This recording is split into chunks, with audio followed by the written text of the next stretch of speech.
Howdy. Oh, howdy again. Hello again. I'm not mistaken. It's like happening like in In 30 about half an hour. minutes. Yeah, I'm just Okay. I'm just chain smoking and making sure I've got everything down. Oh, of course, of course. That's essential. Yeah. Um but yeah, I was hoping one other would come. I was about to send a telegram when I saw your tip line thing. But yeah, we Oh, might have to arrest him and take him to Siska afterwards. So if not you, okay. then you could send a telegram out requesting another deputy come by. Yeah, I would. Yeah, I'll try to get as many here if that's the case. Exactly, yeah, Because just in yeah, case. I'm confident if he's arrested, they'll try to break him out. Well, for now it's a voluntary detention or interview. Okay. Are we gonna do it in like one of the rooms or? Oh yeah, I'm gonna put him in interrogation chamber A there, and we're gonna let him. Perfect. Yeah, we'll have strategic moments where we sort of ice him out, let him feel isolated, let him feel alone for a minute. Okay. But I don't want to put handcuffs on him until we've decided what we're gonna decide, and then we'll come in with a couple people to arrest him so he goes peacefully, and then do an immediate transfer as soon as possible, Okay. if that's the case.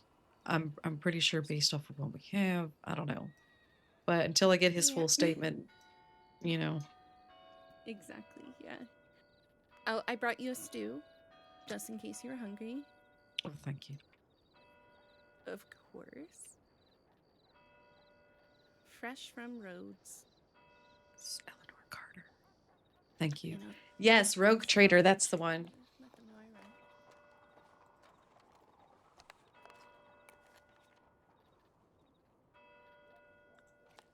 We have a lot of Warhammer fans in the chat, don't we? Because if that's the case, we could always have a channel run as well.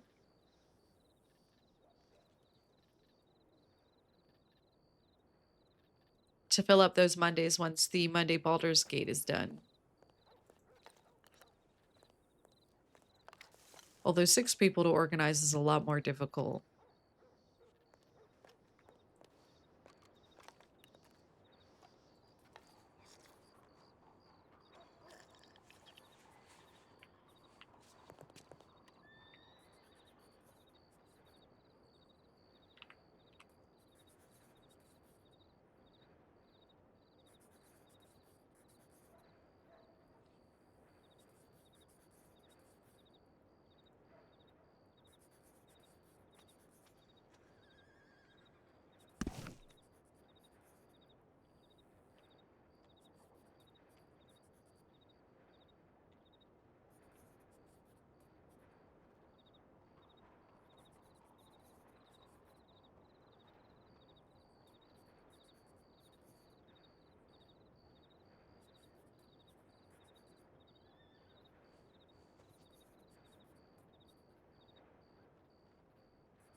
Yeah, Morgan's super into 40K.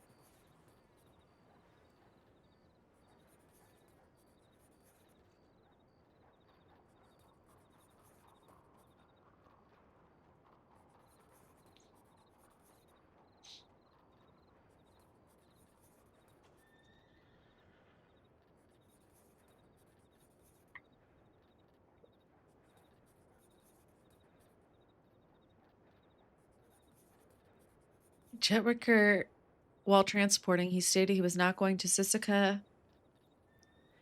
He was warned not to jump into the water. He did and tried to escape and was shot by Hollister. He stated several times during his transport that he did not want to go back to Sisika. We warned him that if he tried to flee from custody, that we would not hesitate to shoot him. Once we got on the boat, he continued to say he did not want to go and kept eyeing the shore and looking to the water. We warned him that he was not only handcuffed, but also had a leg injury and that trying to swim would likely result in him drowning, and that even if he could swim, we would be forced to shoot him if he jumped. He replied with, "Well, let's see how your aim is then," before jumping off the boat. Both Holland and Hollister opened fire on him, as I was manning the rudder, subduing him quickly. His body disappeared under the water, and we headed to shore so Hollister could check the shoreline, while Holland and I took, I can't pronounce that, Ocean McCarthy? Who was also being transported onto Sisika. Upon returning from Sisika, Holland and I spotted a man in handcuffs running by the train in Saint Denis before collapsing to the ground.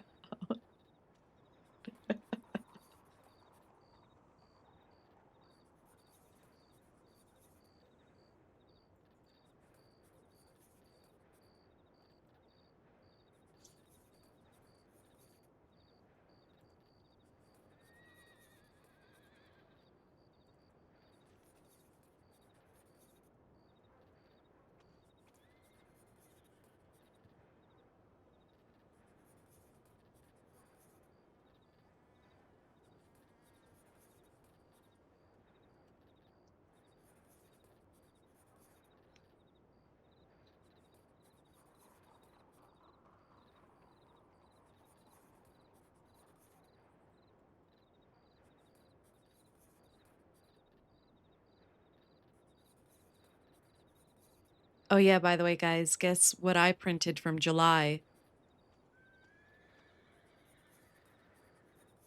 Javier Salazar. I took the opportunity to look at old cases and printed some old cases to do with him and his friends.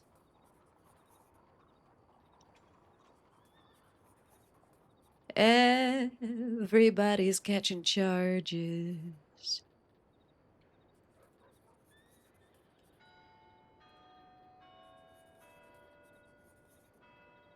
This one was from August 29th, and there was one from July.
Was that a gunshot?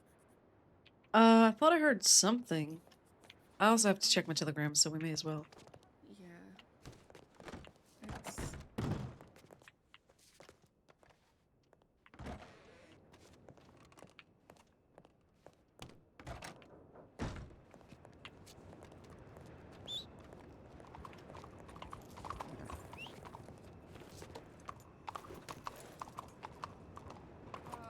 You're almost there.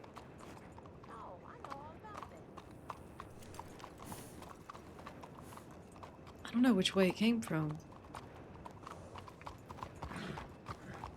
What I give for a horse as fine as that? I feel like they would be like running away. People would be running away. Whole lot of Yeah, ugly maybe business here. need telegrams. What they having a quadroon ball? Picking our best girls for the white folk. Hmm.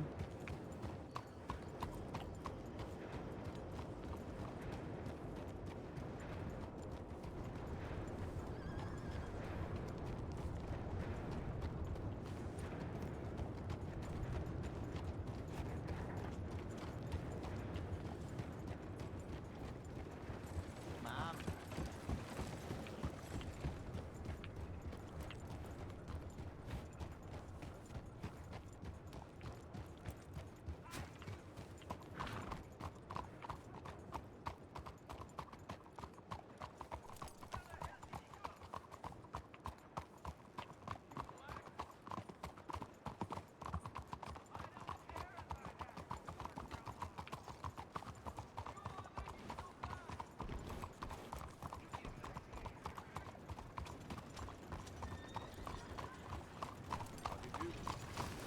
Come on.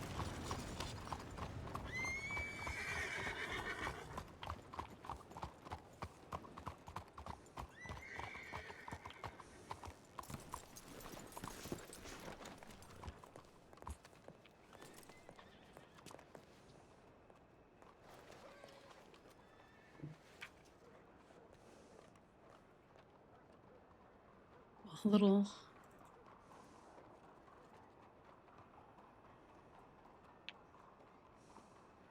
TD969.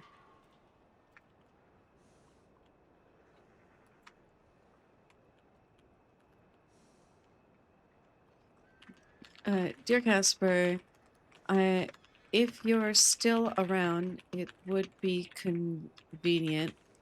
Uh, I am at Saint Denis office. Kind regards, Mary Dalloway. Sunshine is gonna be late. What is this?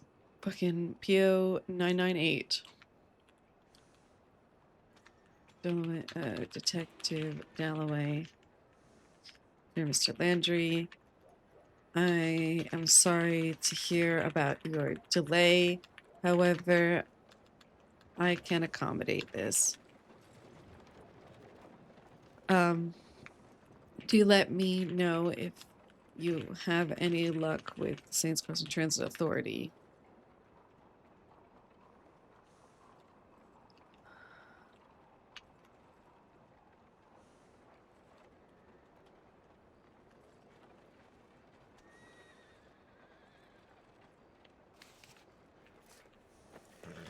All right.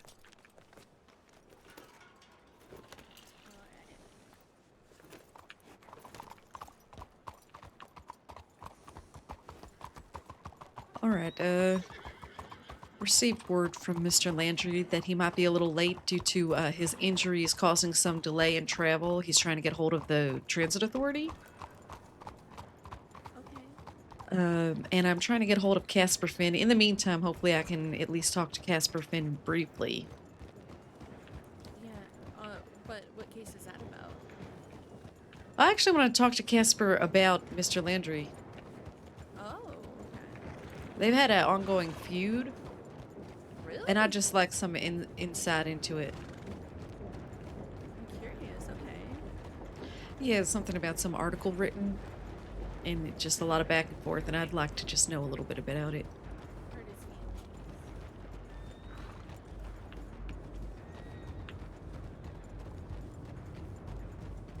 Plus, it'll be nice to see that little reporter squirm. He's a sweet guy. He but is very sweet. I do admit that will be kind of entertaining. There's no love lost between myself and reporters. I've had bad experiences when I was a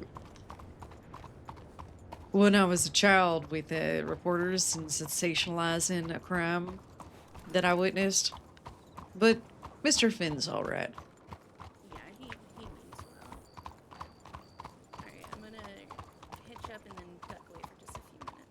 Mhm.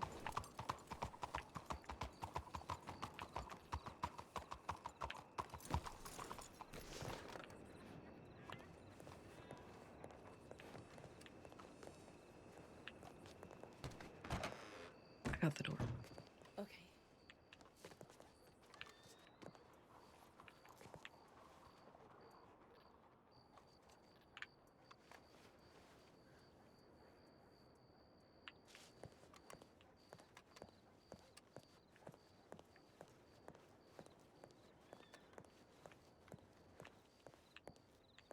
Let me check B.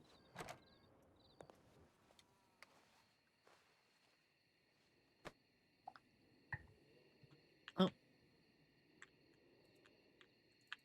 I can't move. Oh, sorry. I should have known.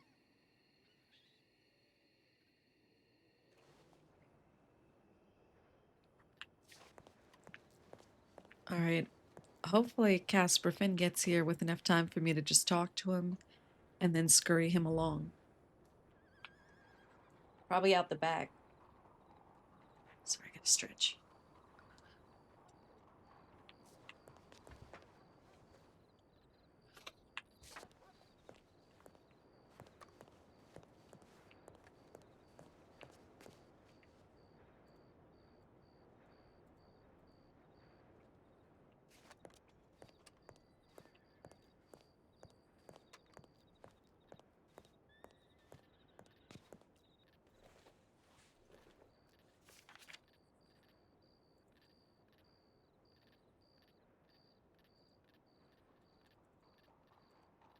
God damn it. Now they're in a group of 5 digging graves.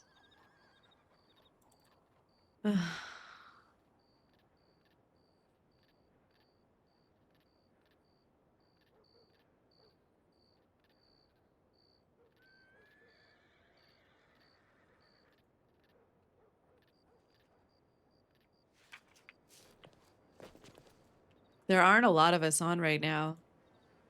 You know? At least not right now.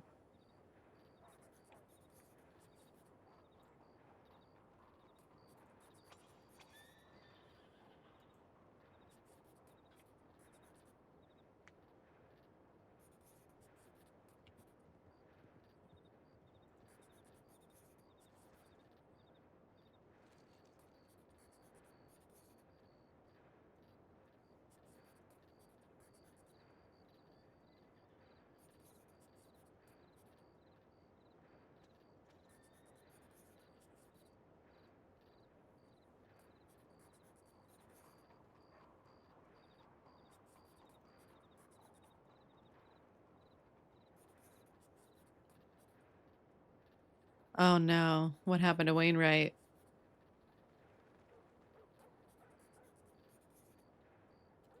With the Crawfords. Oh wow, Crawfords find out. After a short.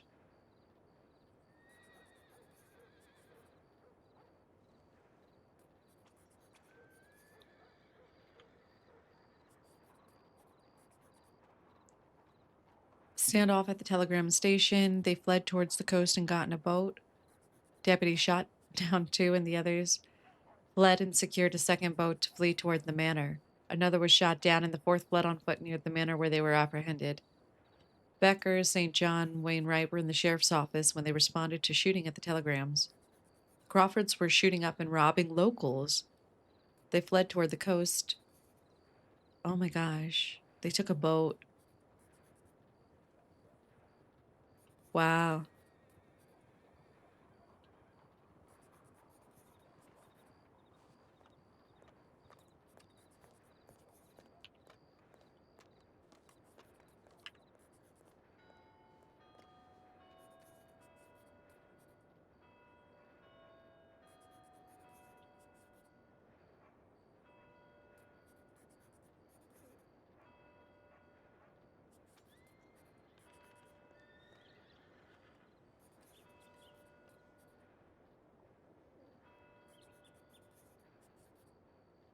Because I am not one of One your of your fans! fans!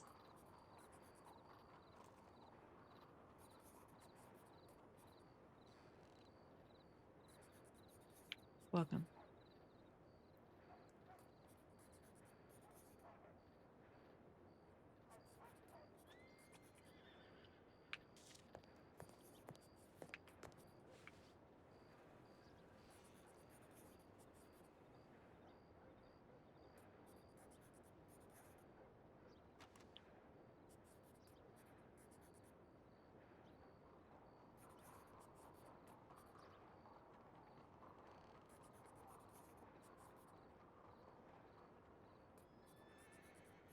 How she got that many outfits? How many that's a lot of layers. The other one must have been a vest or something. Or a coat.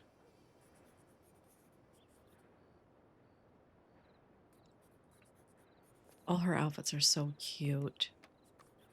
Gorgeous. You better work. And I love her peachy blush.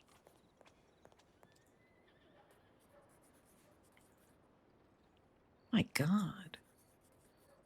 Holy heaven.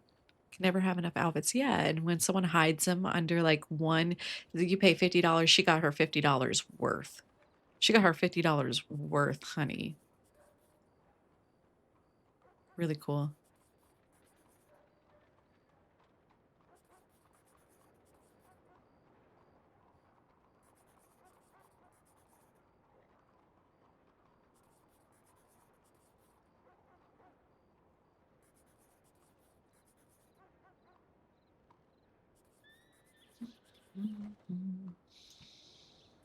You know, the Rangers are coming out with the new calendar. Is Detective Dalloway here? Oh, that's me. Oh, hello. How can? Yes. Yep. So you said you had some questions. Sorry. Yeah, sure.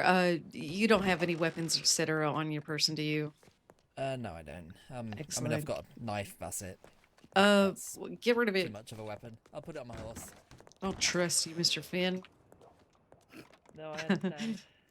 No, that was. You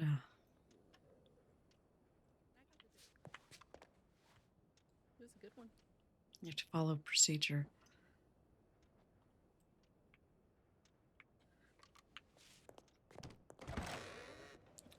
All right, Okay. quick Yep. pat down on you. Sorry. Oh yeah, of course. Feel free. Amazing. Just some cutting remarks, you know. Yeah. That's all I've got now. Well, we'll see how effective those are. Oh dear. So yeah, can I have a seat. help? Okay, thank you.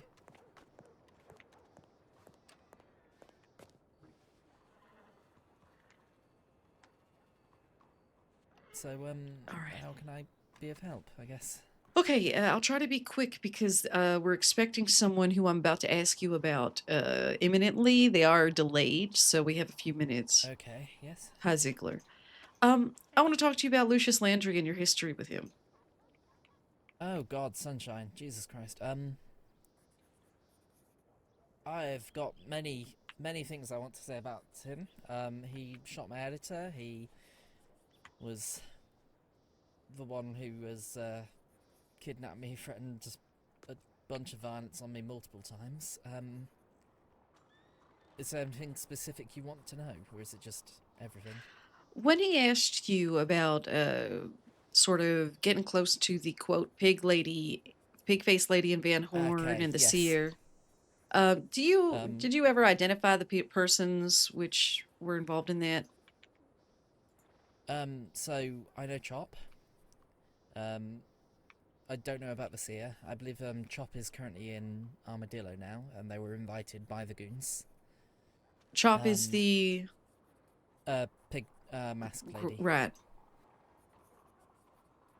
Do you know why Sunshine wanted them murdered or whatever, their family members attacked?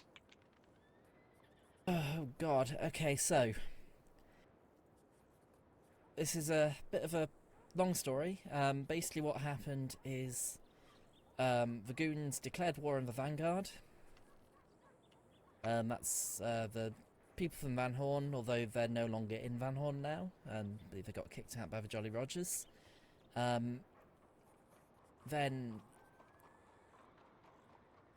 God, basically, he didn't say why exactly. He was asking about a wedding, which I assume he wanted to crash. He didn't say specifically. He just said he wanted to kill, I believe it's Tinker and her father. All right. He didn't say anything specifically to me as to why he chose them. Just that, I mean, Tinker, I believe, was related to Vanguard in some sorts. But And there was just some conflict between that then. yeah, they were just completely having a full conflict. They were it wasn't a conflict. They described it as a war. Both sides described it as a war. In fact, before I mentioned it, there was somebody called Wesley in Van Horn. I believe he was a member of that gang.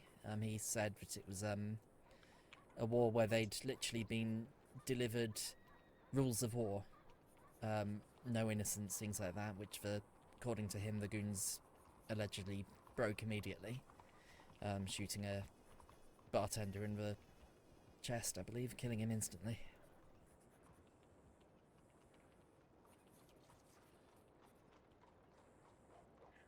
As a character description for Sunshine, how would you describe him? He's an anglerfish. Okay.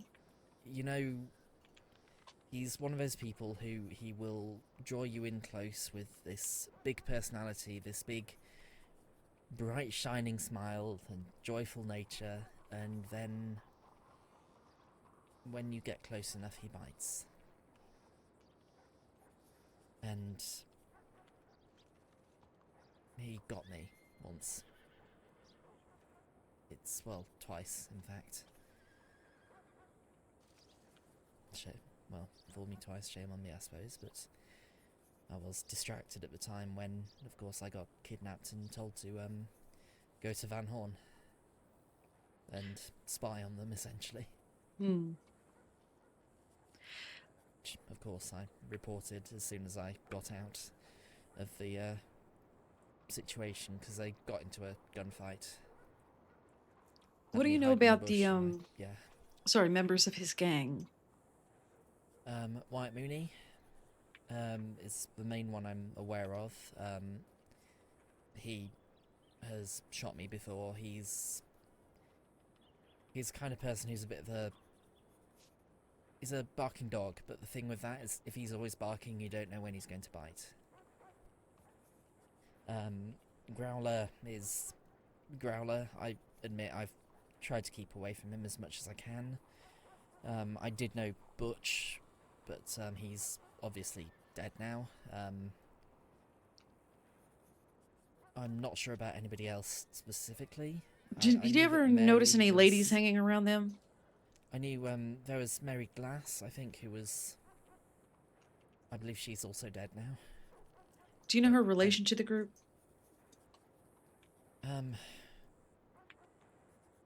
I think she was friends initially, but I do know that she was with them. There were a couple of other women who were there, who I recognised, but I couldn't tell you their names, unfortunately. That was during the war. There was somebody who Wyatt kept calling absolutely useless and had her just pointing a gun at me. Do you remember the description of that person? God, it was a while ago, to be honest. She had quite sort of long hair, sort of southern, maybe Texan accent. You remember Quite what color sharp, hair? high-pitched. Shit. Might have been like dirty blonde or ginger, maybe. Sorry, I have really struggled to... That's fine. Don't Recall feel it, pressured. It's unfortunately. anything you can remember is helpful. But just what you can actually remember is fine. Yes, look, there's... Sunshine is one of those people who... He's got plans on plans. He will probably try and, if you are having a conversation with him, try and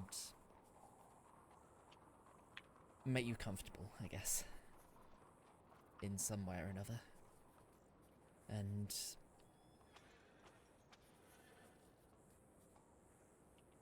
then if something goes wrong, then something else will happen. It's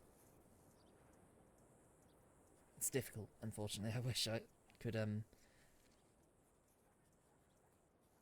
he's honestly one of those people you need to meet to sort of kind of understand what I'm talking about, if that makes sense. That's fine. Don't worry. This is my Yeah, area of that's- expertise, Mr. Finn. That's good, at least. That's very good. All right. I just wanted a character insight with someone who Yeah. is familiar with him and his gang. Yes. Yeah, they kind of jump between a little bit silly to threatening to carve your head open with a blunt hacksaw, which Butch did threaten once. Because I and then am immediately not after said that, one of your he was gonna take it fans! from me. But, you know, that's a completely different story, and, Butch is dead, right. That's all right.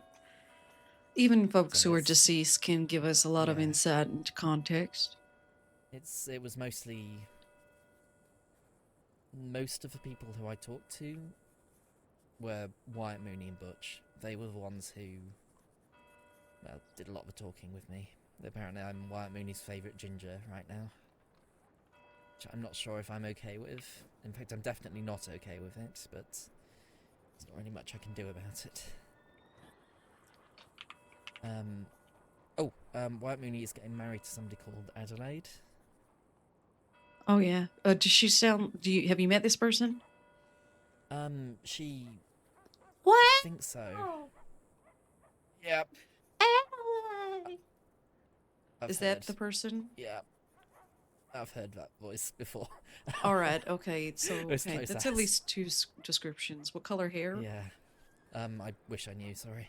That's all right. It's Yeah, been a it's a while. possibility. I have I've- some.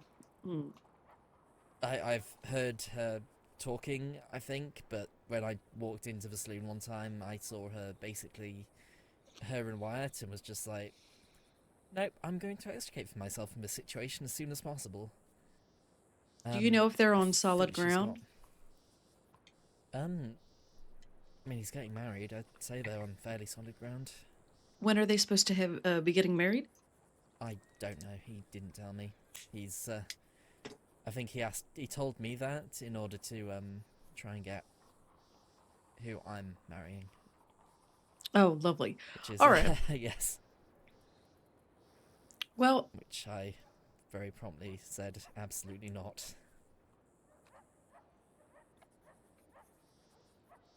But, yeah, that's all I really can tell you, unfortunately. What is this to do with, may I ask? well, while it's actively being investigated, unfortunately, I Yeah. cannot provide further context or details, Yeah, but I I'm will just trying to follow up think, with you if I like- can, Mr. Finn. Okay, I appreciate that. I'm just thinking if there's anything I can do. No, to no, help, no, anything that's that's, fine. like, You've been along more those than lines. helpful. That'll be Okay. all. I just don't want you to be here when and if the person arrives, obviously, as to No, not absolutely, agitate either that's- of you. So Fair enough. I'll contact you further if I would like to have a general chat at some point. Yes, of course. I'm more than happy to have a chat about. Honestly, I am more than happy to talk about Sunshine. He is an interesting character, but Mm. yeah, You know, the funny thing about an anglerfish is that it absorbs its sexual partners. It'll draw people close, like you say, and then the partners that stick on, it's sort of like a parasitic relationship. yeah. I find your analogy to be quite apt so far from what I've read. Let me get the back door Yes. for you. Okay, thank you. I appreciate that.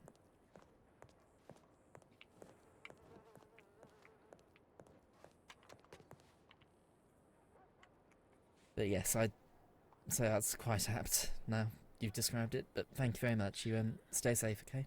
Yeah, good luck. And don't let him take you to any other places. No, don't worry. Because that's happened twice to me.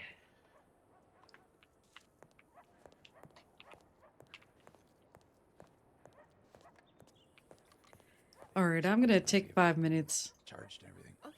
Oh, sure. I need to go pee again. I'm drinking a lot of coffee.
All right.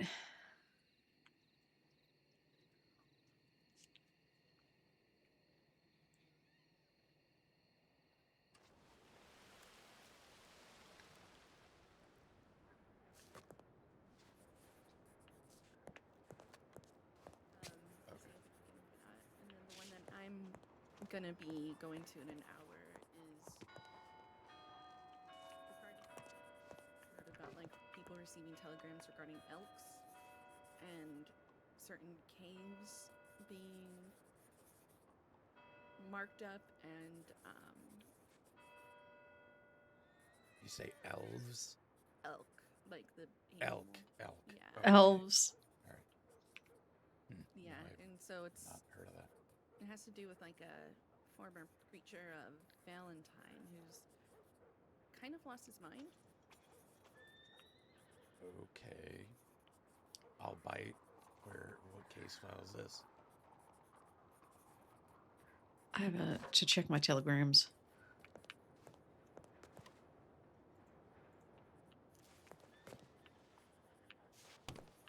Please, dear Lord, let nothing happen while I'm checking these damn telegrams.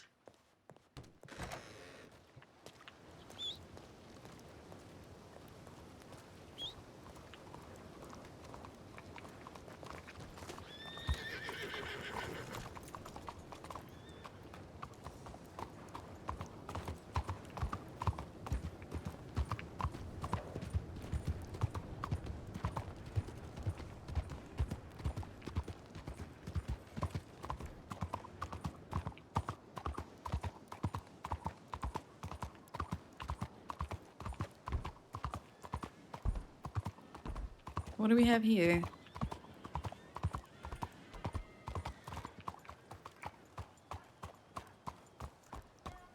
Howdy. Oh, howdy.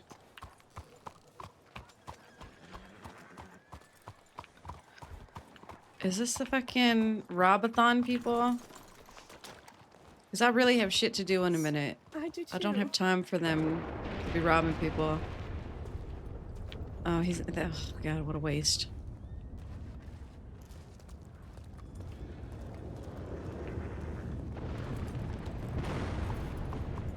Yeah, that's totally them. Miss, would you like to join us for a... No, sorry, gotta go.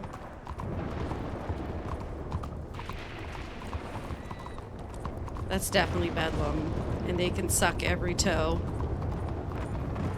They can literally suck every single pinky toe.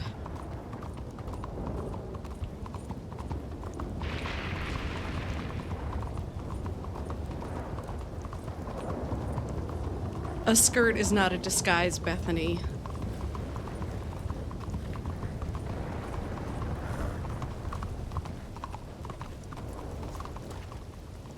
Not when your one-eyed friend is there as well.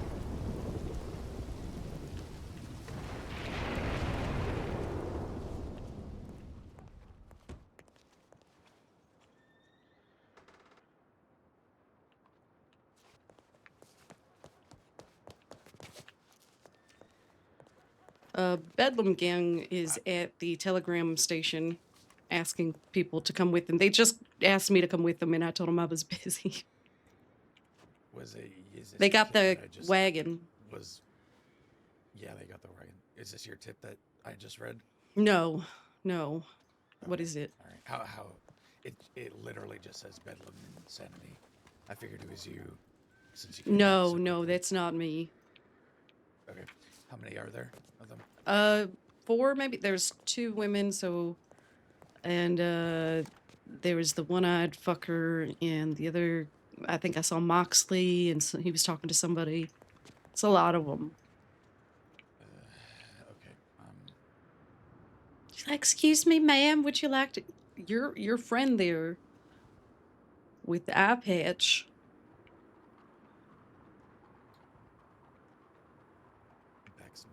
Beth Moxley and 2 others.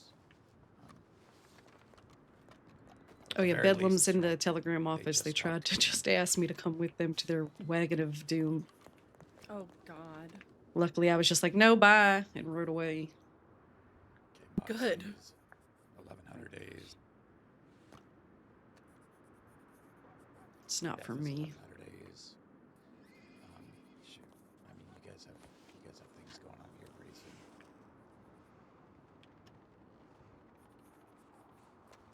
I could just go let them know that they're jigs up and to scramble, I suppose, because I need to send a telegram anyway. But They'll kidnap you. Do you want me to go with you?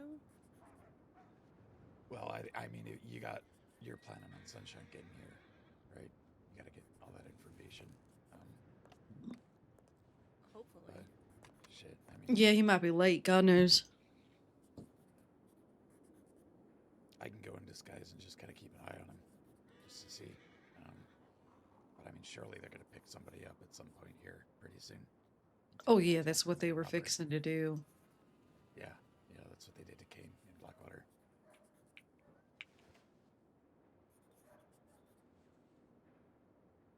Do you have a It's like disguise? fucking bedlam. Yeah, I do. Okay. I need to work on one for mine.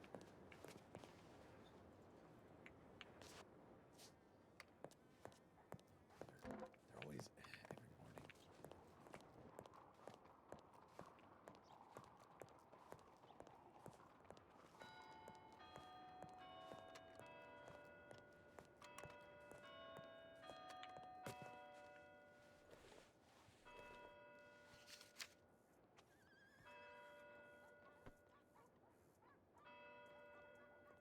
I'll send tips if I can.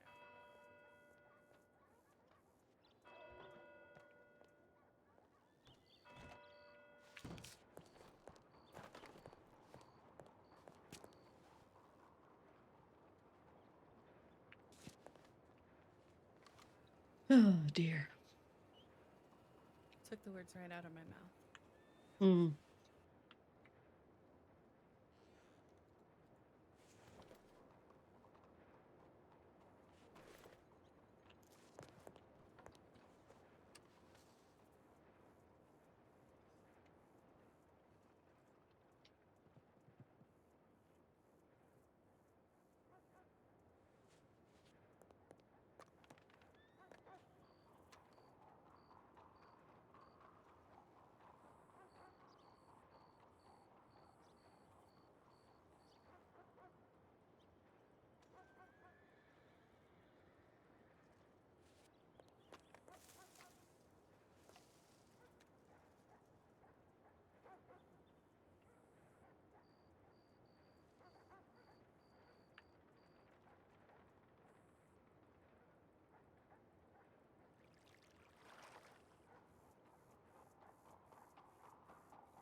I wasn't kidding about the anglerfish. Some female anglerfish can have up to 5 or 6 males attached to them for the rest of their lives. Until they're slowly absorbed into her body and become nothing more than like a parasitic mole. Sounds like your ex.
Oh, here's our buddy in a t-shirt.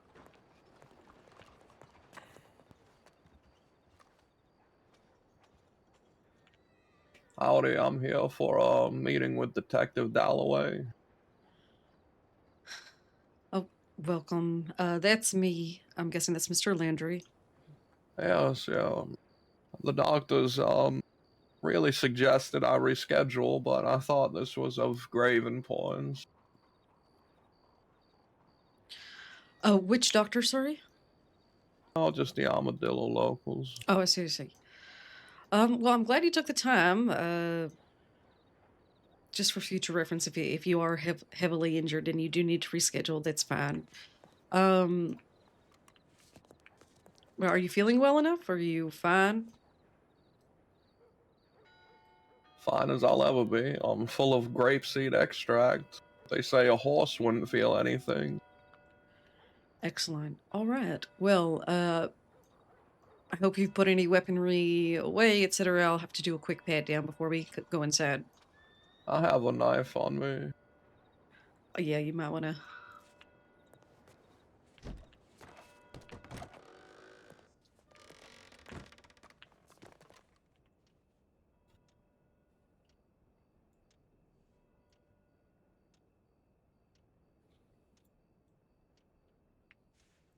All right, just remind me because I will forget.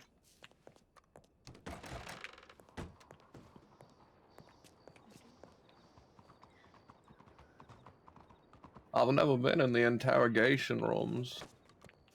Oh, well, I hope they're well lit. yes, as well as anywhere else in here. If you just go into this room here, and I'll be right with you in 2 minutes. Of course. What side of the desk do you want me to sit on? Facing the door or away from the door? Oh, wherever you please. It's fine. I was figuring there might be more intimidation factor to one or the other. Well, perhaps, but it won't be necessary to employ. Great.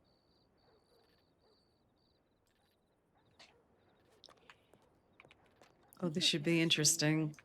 Hmm? He can't hear us from in there, right? No, he cannot.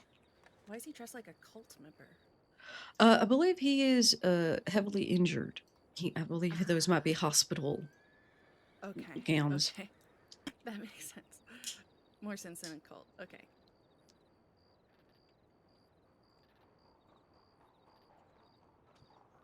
All right, well, the timing was all right with Mr. Finn. That worked out. Yeah, that worked out really nicely. Are we just gonna let him stir a bit? Yeah, we'll give him a minute. Alright. He seems to already be apprised. Yeah, he didn't come alone. Yeah, I wonder who his friend is.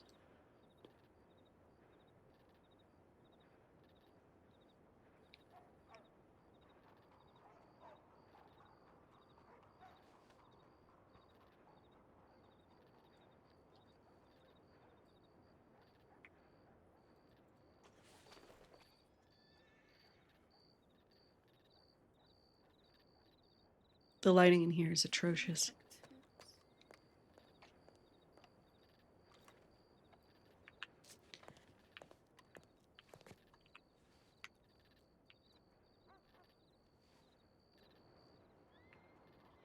Let me get my notes.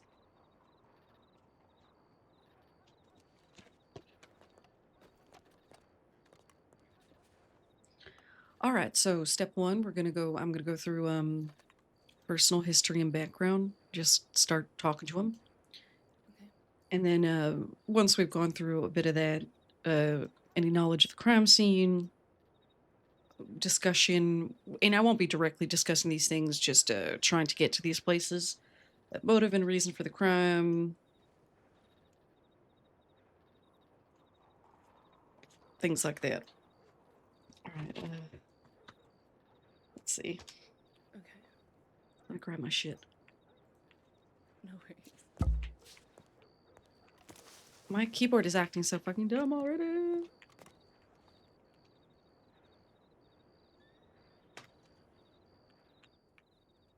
Why is it doing this?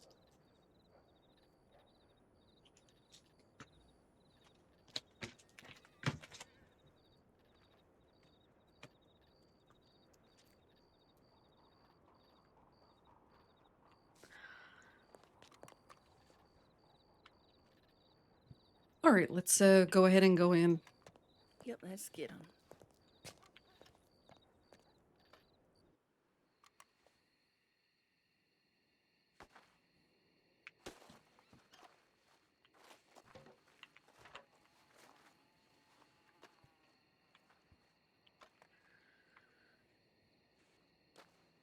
All right. Thank you for coming in, Mr. Landry. I am Detective Dalloway, as we've discussed in our telegrams. A pleasure to meet you in the flesh. And who else is in the room? I'm Deputy Carter. I'm sorry, could you speak up? Yeah, I'm Deputy Carter. Oh, Carter, it's good to see you again. I didn't recognize you. Yeah, good to see you as well. All right, so Carter will be here as a capacity to help take notes, observe, and etc. on the path to detective. All right, Mr. Landry, why don't we just start by why don't you just tell me a little bit about yourself? My name is Lucius Landry. I go by the alias Sunshine. I'm the leader of a prolific and violent gang, the Goons, though I haven't been privy to much activity since my last jail sentence. I'm 31 years old as of last month. I figure I'm a reasonable fellow, but my lifestyle would probably say contrary.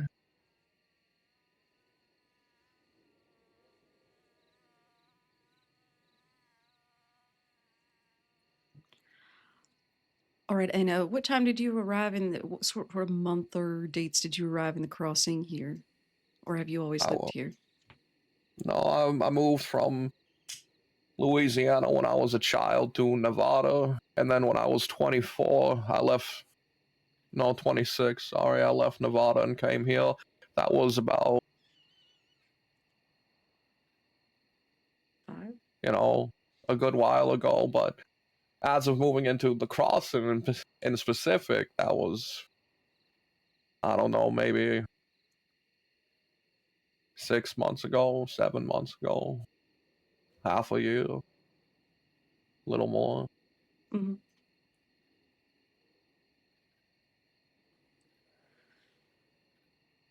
Was a bit of a nomad for those 4 years prior. Do you have any immediate family? I have suspicions that a doctor might be my cousin. We're both from the same town in Louisiana and share the same last name, but not in the area aside from that.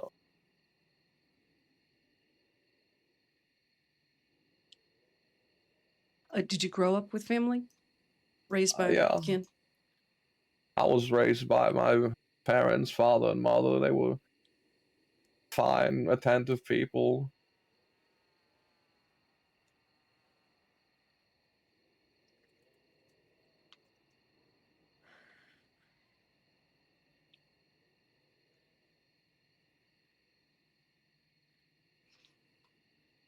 Did you have any prior employment before reaching the crossing?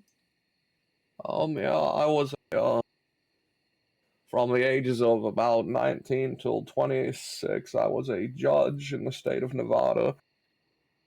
I didn't preside over many cases of significance, but it was a sizable portion of my life. So then you would say perhaps you're familiar with the workings of law.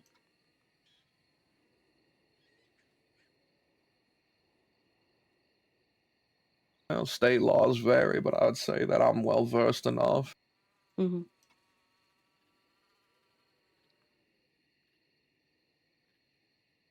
So, judge from Nevada. What'd you do after that? I had a rough patch in my life. Things went south, and I sort of threw a lot away. Used my position to execute a jailbreak, which got me sentenced to jail for some time. Spent a good few years there, of the 4 where I was nomadic.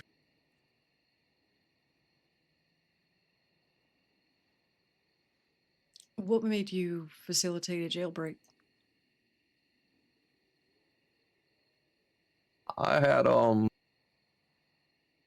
I'd become dissatisfied with my life at the time.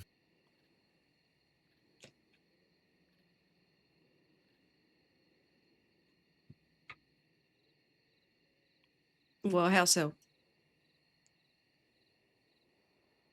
A lot of things were collapsing around me. I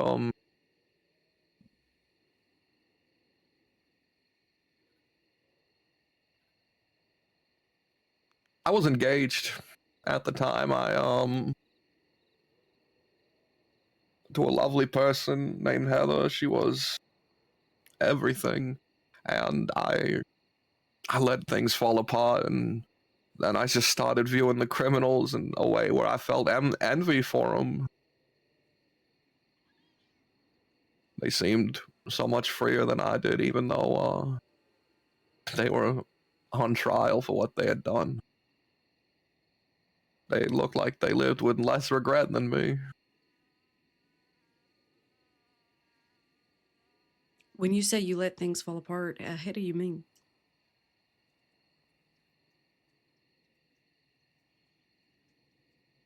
Can I ask the relevance to the case at hand? Yeah, sure. I'm trying to establish a background for yourself that isn't involved in the crossing, which is a bunch of criminal behavior that doesn't do any good for your case at the moment, as far as character goes.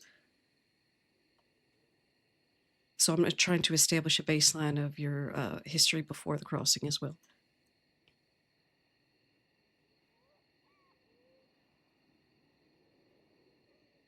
If you're uncomfortable with the question, you can say so, Mr. Landry.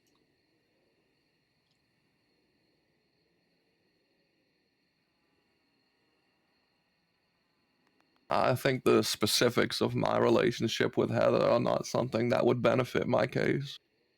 Not necessarily benefit, but it would provide context to other questions that I have later on.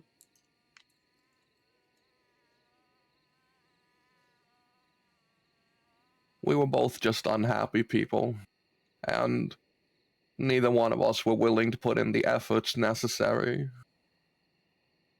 to try and fix things. Would you say you loved Heather? With all my heart.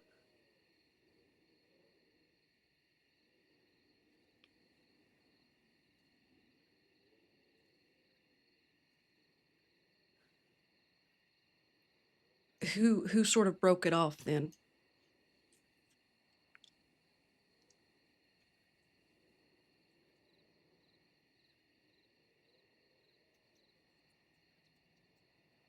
She did. I came home to a note on my desk that informed me that if I were willing to put in the effort and try harder with her, that I would meet her at the train station and we would depart for California together. And that if not, she wished me a good life.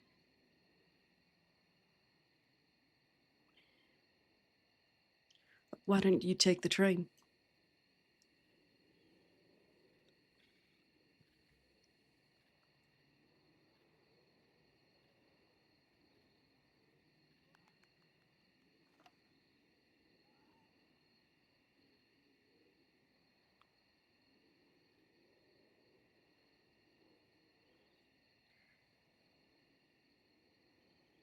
Moving forward to July, I start seeing a pattern of a lot of different people coming and going that you're working with, meeting. At this point, sort of, what are you doing in July? I suppose probably trying to make a name for myself. I heard the crossing was and I don't know if you're going to enjoy hearing this, but from people outside the state, what we hear about this little slice of paradise is that it's a place criminals thrive. Mhm. I figured since I was freshly released from my stint in jail that I would come here with a few friends of mine and we would try to make a name. I was meeting folk, as it clearly says there. Trying to figure out who I could establish myself with.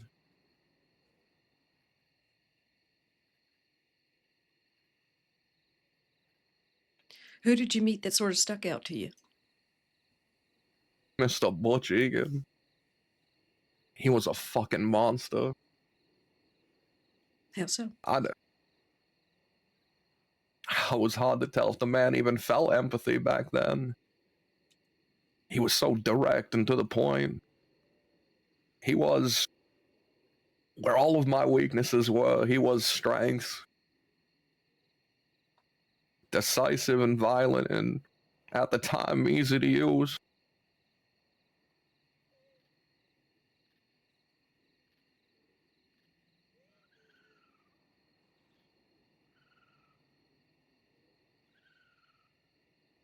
It was through Butch that I met most of my other contacts. What would you say your sort of role was as it were back then? I would describe myself as the face. I was talkative, charming to some extent. I'm not particularly violent, not to the horrific levels that some of these other people are. And eventually that led me to become the de facto leader. Is this after Mr. Egan was deceased? Oh no, I was the leader while Mr. Egan was alive. So sort of like he was a contact person. You were sort of like the lead in face. He was my second-hand man. I see. I'm not super familiar with the gang, so.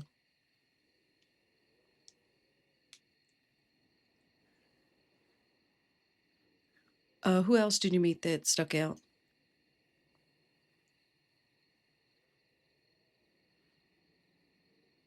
I suppose the faces that are still around. Wyatt Mooney, Austin, Javier, Dakota. Marston. Ava, Mary, Ida, and recently, a great tiny therapist named Charlie.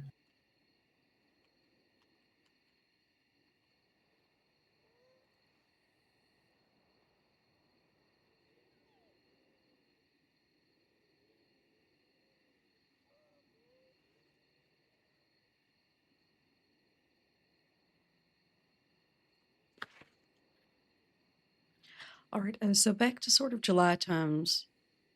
So I'd like to actually go through. I've been through some of the archives to sort of establish sort of a timeline of what was going on. Obviously, you're going to know better than me. And there's certain information about these cases that I have. I guess I just want to level with you, Mr. Landry, and advise you that the following questions are going to sort of be a baseline of your honesty. I'm going to ask you about some very specific cases, and I'm going to ask you questions about these cases. Every single one is a little different, and there might be cases you've been processed for. It's not necessarily to incriminate, but it's certainly to establish a baseline of honesty between us that will also go toward the character play into trusting your statement in general.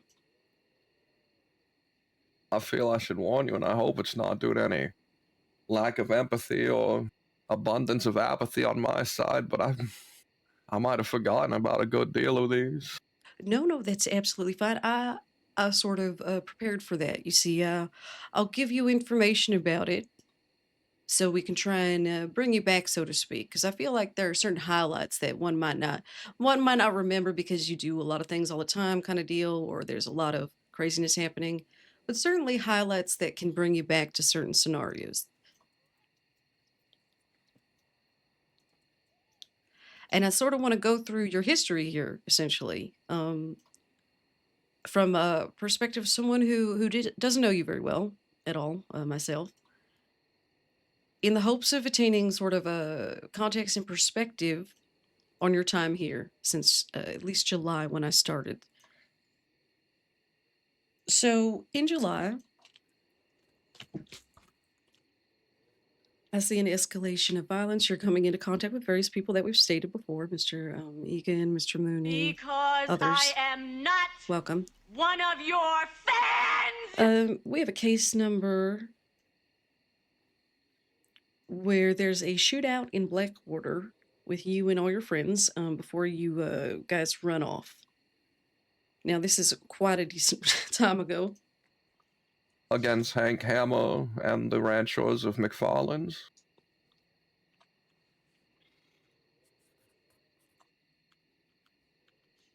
Would that be the one you're referring to? I don't often shoot in Blackwater, and that one stands out as prominent to me. It would have been the end of July, and It would have been a bank robbery in Blackwater. Hmm. Oh, was it a particularly dusty day? Does the Indeed, report it talk about how certainly the was. winds picked up and we couldn't hear each other shouting? There was a lot of complaints about the dust, actually. Yeah, that was a hard day. We were trying to reason on negotiation, but it was impossible to make heads or tail of what was happening. And eventually, I believe we got fed up with the matter. And I believe I threw a note at their feet or something that informed them they should run to cover. Yes, I believe that's here. My only question is, I'd like for you to explain who was on scene at the time, including the deputies, if you can remember, to confirm whether this is the same case. Now this is gonna sound terribly rude, but I can barely remember the deputies even when I talk to them. I've met Carter here, I believe, 4 times now, and every time I think I've asked her name. No, that's fine. Just whoever you can remember on scene. My dear friend Butch, I believe Waco was there, probably Wyatt, probably Harvey, probably Dakota, I can't remember. Harvey, I do you can mean what's Harvey's last name? Salazar? Oh, Harvey, yeah, gotcha. Probably Wyatt. I think that was before I met Austin, so he wouldn't be there, and that would mean Ava and Mary wouldn't be there. No, that matches up. The shootout was not intended, but we couldn't as a group discuss an escape plan at the time, so we went with the option that we had left.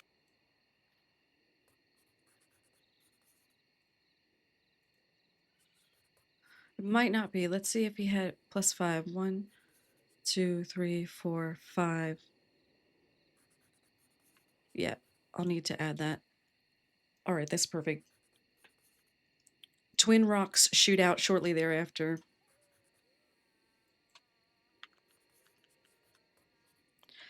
Let me see if I can find some highlights. On the same day, because I'd imagine it's just they caught up with us. Twin Rocks was Actually, this would have been in August, a few days later. Sort of early August-ish. And I imagine it's against deputies once again. Yes, I believe Pebbles. Ooh, Pebbles. Well, that guy's a thorn in my side, at least back when I was committing crimes frequently. Yeah, now West, I imagine. St. John. What a fun guy he is. I can't remember the specifics of this one. I've gotten into maybe 6 or 7 shootouts at Twin Rocks where the law has descended upon us because, like I said, it was a place we used as a hideaway to have conversations after things.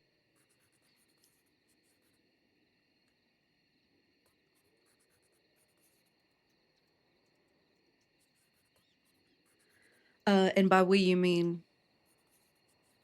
The gang known as the Goons. The regulars, yeah.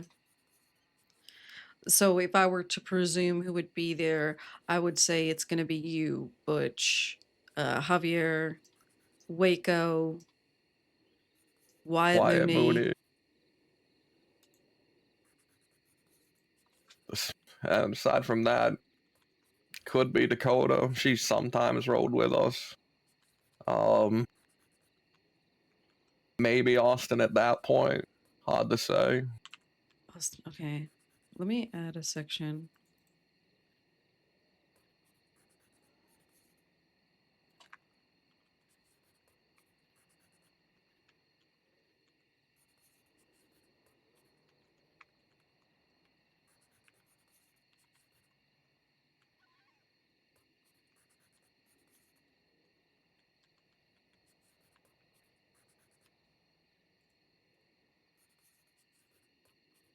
All right.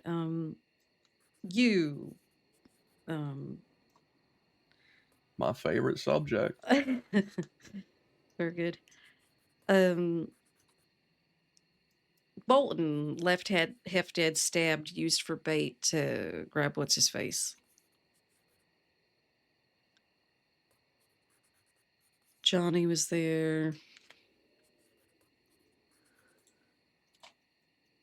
Ringing any bells? Fort Mercer.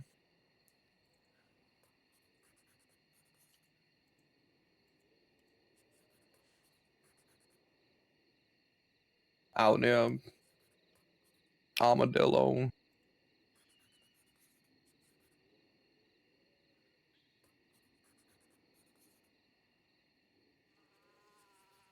I Oh. can't really remember the reason that she was kidnapped. She was, What'd you do with her? me personally, nothing. I kept her Okay. comfortable in a fort and had a conversation with her. I sent telegrams, but I believe we were trying to get Hank Hammer.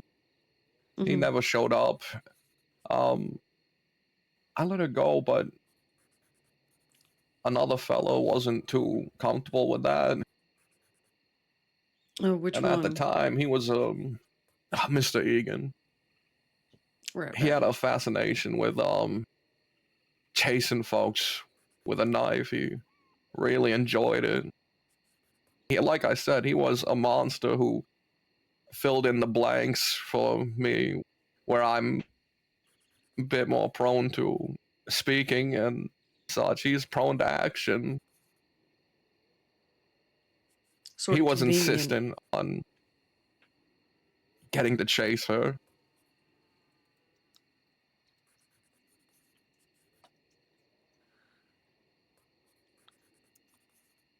Delhi, I do need Was, to excuse myself for Yeah, no the worries. investigation. Oh, yeah, got you. Can you send a telegram about what we discussed? Or, grab Ziegler? Yes. Yes. All right, did he put her into a cage at some point? Um, On a cliff? Cade. Sorry, I shouldn't Oh. laugh. This. Oh, that's a separate incident. Yeah, She I'm didn't talking get about. stabbed at that one. Okay, she did not. Not that I can remember. Oh no, just Yeah, chased by a man with a knife. we put her in a cage, a sort of rickety wooden structure that we had hanging over the edge of the Hannigan's Pass or whatever. And at that time, it's Butch Egan's still alive. Yeah. You Now, when do you is this when you start working with Johnny Waggy, or is it? Johnny Waggy is someone that we've hired loosely depending on our needs for the moment. He's not Right, so someone like that a rent we've. to perp. He's been good to us. I won't deny that. He's broken me out for low rates before. Very convenient man, but he's never been someone that was a gang member.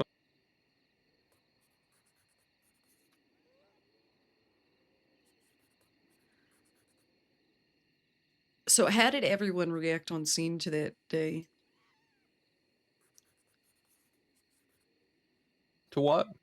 Well, I was just wondering how everyone was acting on that day on scene, sort of what their emotions were like. I mean, this one's done and dusted and wrapped. I'm just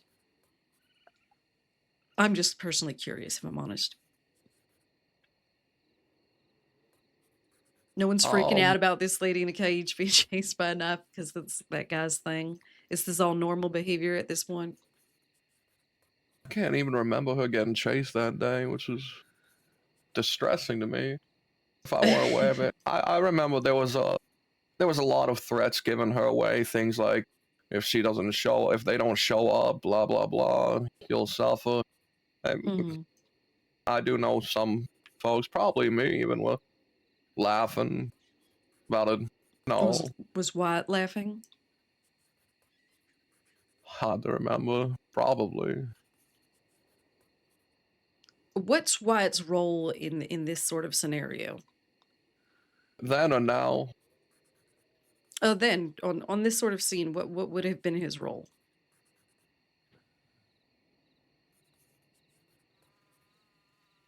Wyatt was brought on as hired muscle. Mm-hmm.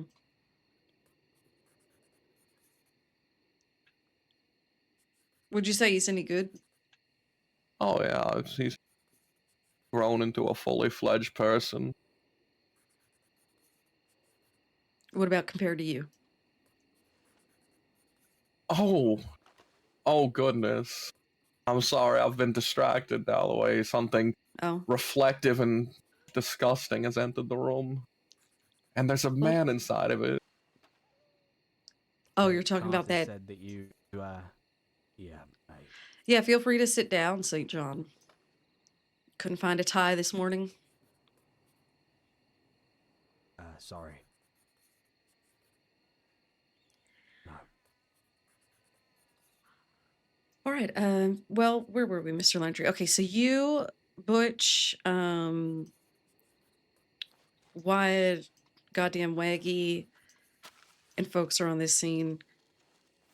Am I to understand? Probably. This Probably. one's not one I remember too well. We've used that cage maybe 3 to That's 4 or fine. 5 times. That's fair.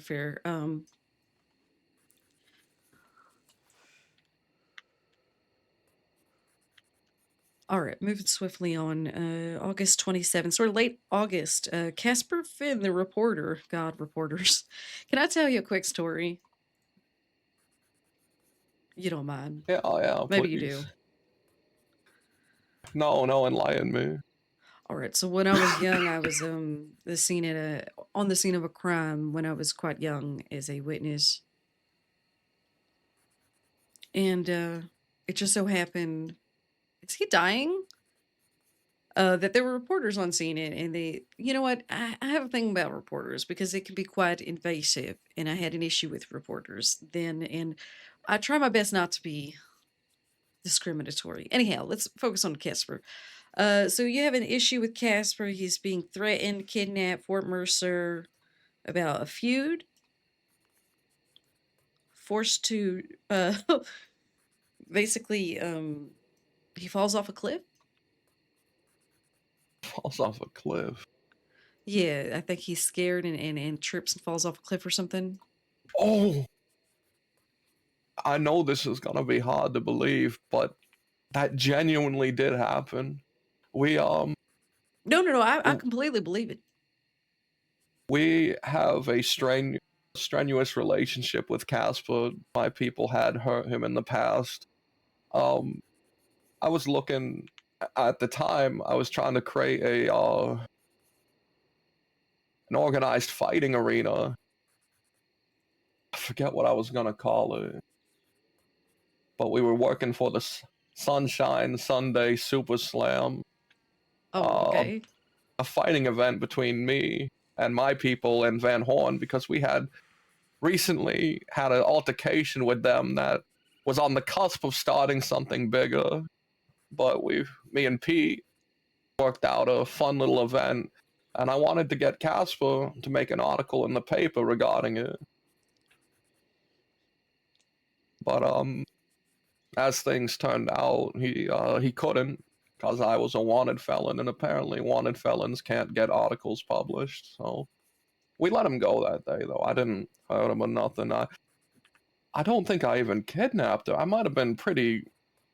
I mean, he was scared of me at the time. Just seeing me, he'd start shaking. He reminds me of that fucking Lance kid now.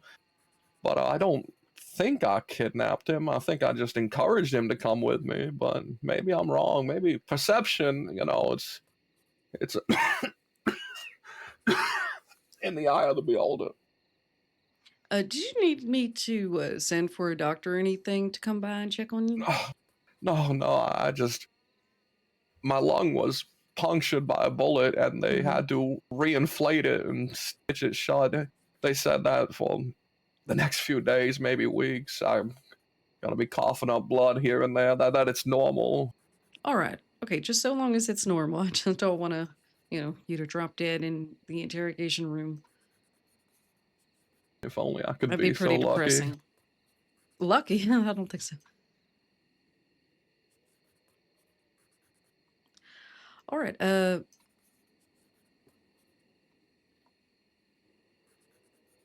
this time, are you dating anyone? Oh, what, during the Casper thing? Yeah. I might have been close with Dakota at the time, though me and her never officially started dating. Just close. She was married to a corpse, but married. Mm-hmm.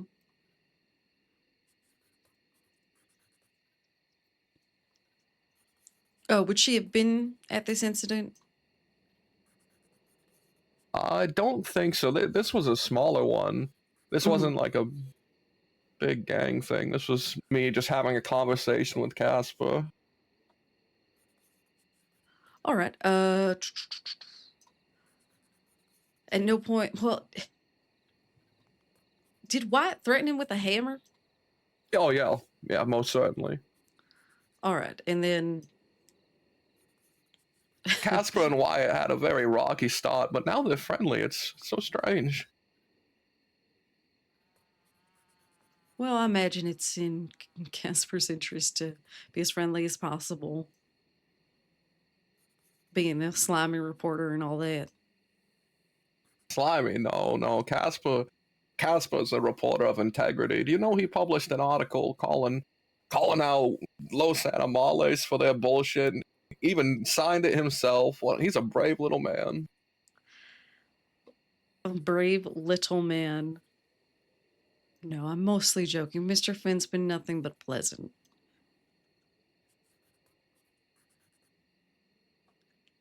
Let's see. All right.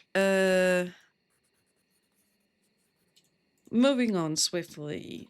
Gabriel Gashade. There seems to be a tumultuous relationship between him at the time.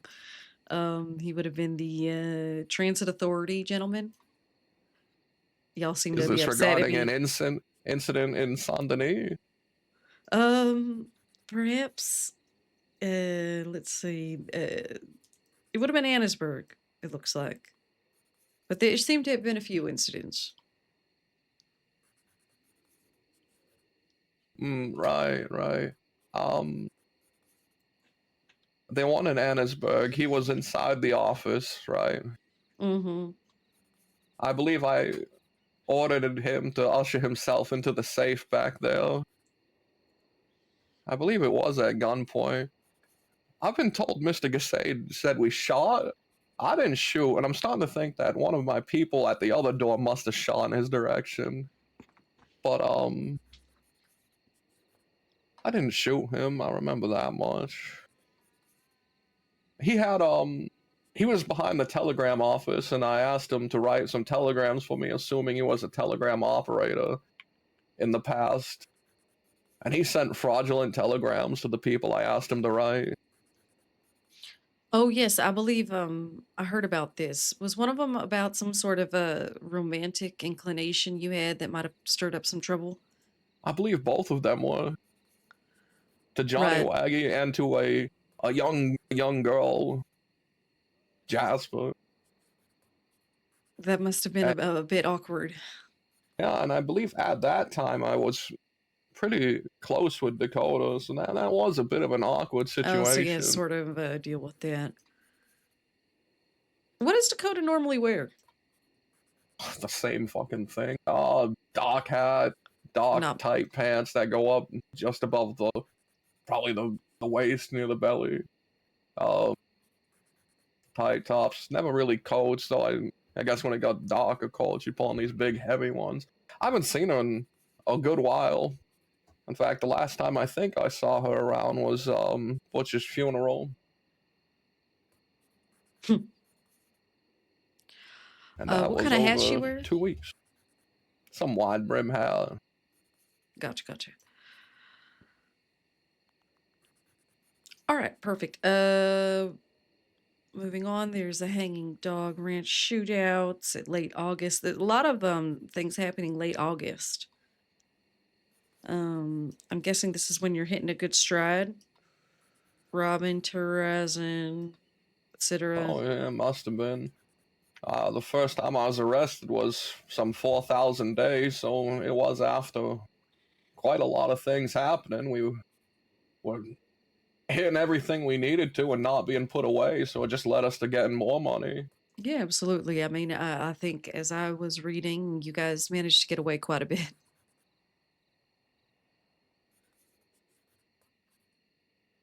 What do you think was the secret sauce for that? Knowing when to run from a fight. A lot of these situations, you'll find that all the deputies aren't gunned down or anything, that most of them was probably still on their feet. We just know when was a good point. You know, it's all planning.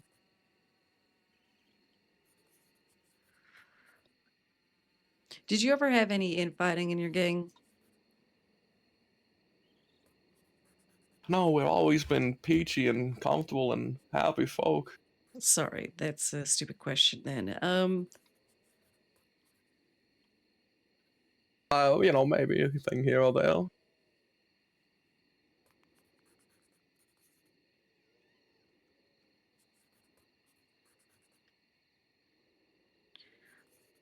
Talk to me about MJ.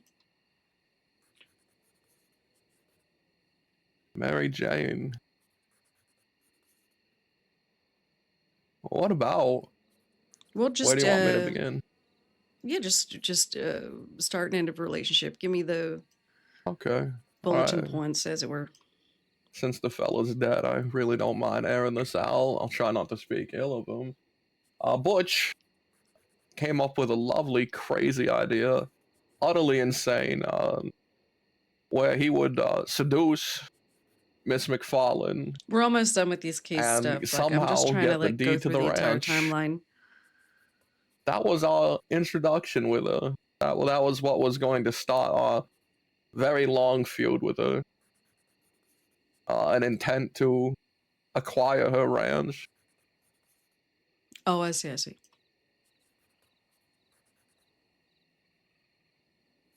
Me personally, I barely met her. I saw her in passing and thought she was quite an attractive person. But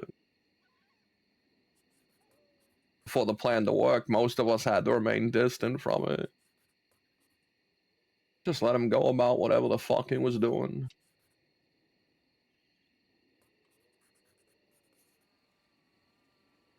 There was an altercation that took place where she was stabbed in the neck for speaking with Hank, and which person wanted to quote cut her head off after? Oh, that sounds like a Wyatt or Butch line. Wyatt really took a whole lot of Butch's qualities and sort of adopted them as his own. I think he saw that Butch was a strong person and he wants to be strong.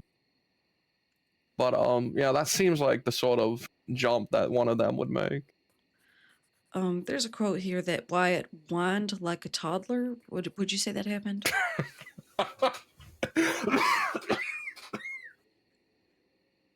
I can't for the life of me remember, but I would have to say that there's a good chance he whined like a toddler. What do you think about Wyatt? Just generally Now or as a then? person. Well, then and now. Why not? I don't know the man. I've never met him. I think he is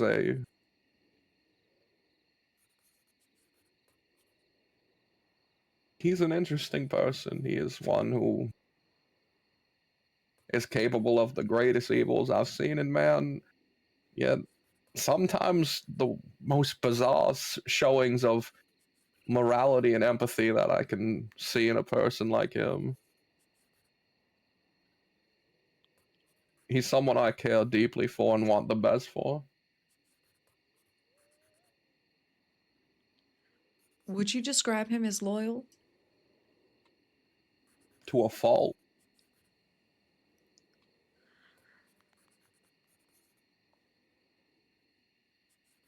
How I would often do you sometimes- Oh, sorry, Oh. go ahead, please.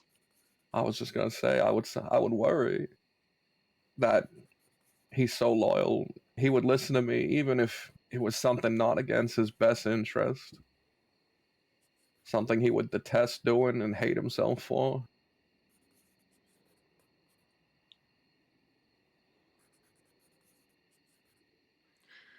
What about the others? Would you describe them as loyal?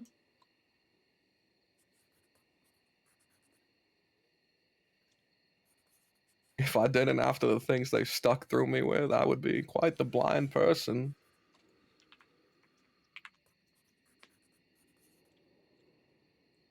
So, at that ranch, just before we move on, fascinating detail. I thought, you dressed up as a rancher, but also wore armor. We were under attack. I see. Okay, so was it a conflict with these folks, or just it just happened to be wearing it in? So what happened was we were in jail. This is immediately post our Sisika release, Oh 4,000 Lord. days. And we're at war with Hank Hammer, who has turned the McFarland ranches into a form of militia. You've maybe heard of them now, the vigilantes, the ranchers led by I Seth Kelly. have. That's still them, the same them. We get out, and me and Dakota had convinced the rest of the gang to try being clean for a little bit, try to work this ranch and fix up some of the damages we had done there. Night one, we are attacked by them, and Wyatt gets shot. I think Dakota gets shot, but luckily we're able to drive them back. I think Law shows up and helps us out even. So the next day when I woke up, I had convinced everyone to use the forge there. There's a nice little blacksmith there, and we crafted armor for ourselves.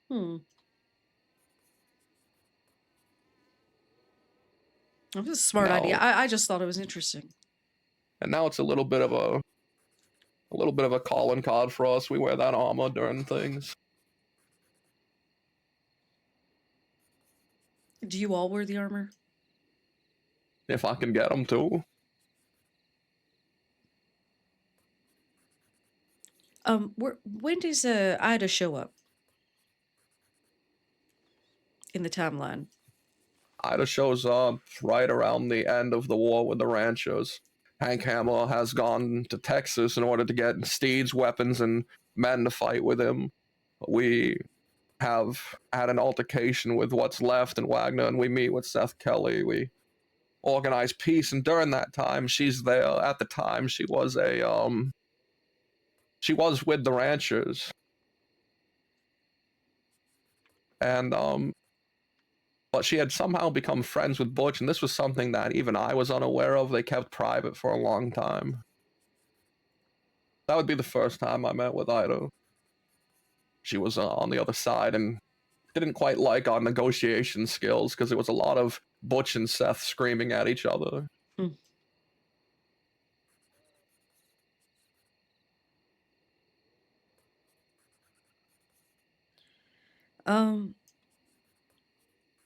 Altercation mid-October. Then there's an incident with the bathhouse. Mama Christine, that.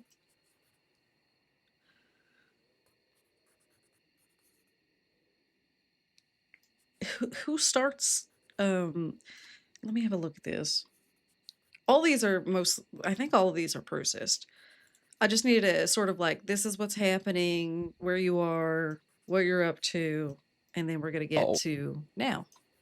You don't have to remind me of the process, Detective. I figured that you're not trying to pull a trick on me. I mean, with what you're trying to figure out, it's going to be more than enough to put me away for a very long time. I don't think you'd care about a fight between Mama Christine and me not being charged.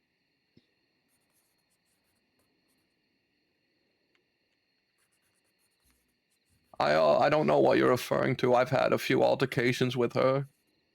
That's fine. It was around 14th of August. You had sorry, pardon me. You had a complaint and then punched her. You said you had a complaint and then punched her, and then a fight broke out. Ah, Um, yes. I understand now.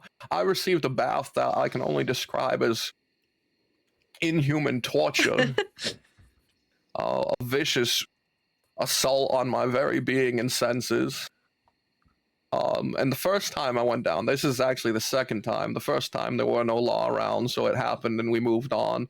I went down there and I told her that I had a complaint about the bath I received. She kicked my ass in front of people and they threw me in the bath and said, "You're gonna complain about this one." They spun me around in the bathtub. Jesus. It was dreadful, but better than the first, I gotta say. But my people showed up and managed to get them to hand me over.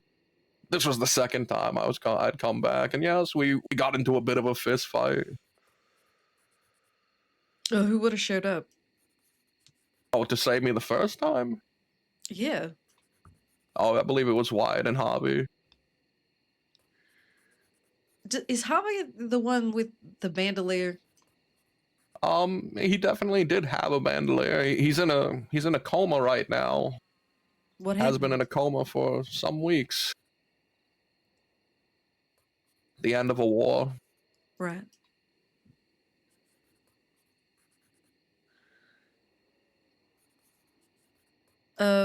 Near Halloween, in a fit of rage, you killed your own horse after an argument with somebody. Was that who was that? That was at Pronghorn Ranch, and that was with Miss Ida Ullman. Oh, it was I don't. Yes, yes, yes. I have that here. Figured What you was the would. argument about? He's so smart. He's not. He knows what I'm You up know, to, but he's being so nice and generous. so hard to tell the specifics of what we've argued about, because it seems like we were always fucking arguing.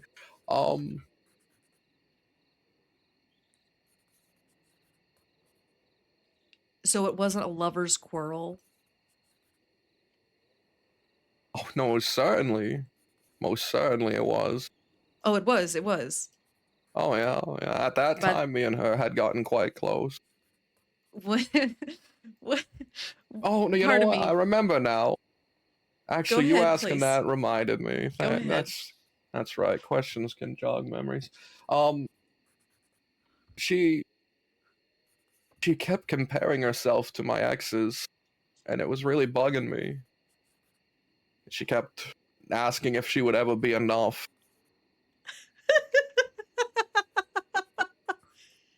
Which exes did she mention?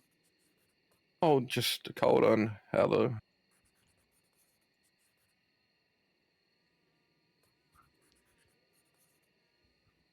See, okay. When did this sort of, when you say getting close to someone, does that mean like an intimate relationship?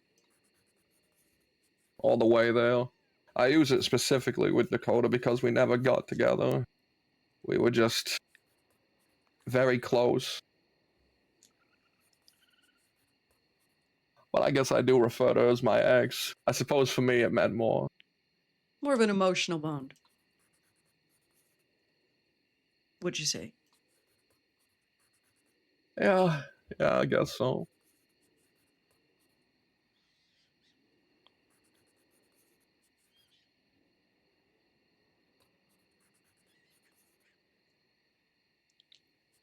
So around this time, is Ida Ullman also working with you, staying close as your partner? No, she's not working with us. She's a mortician in Armadillo Okay. who made the stupid mistake of falling in love with a criminal. Oh, I see. I see.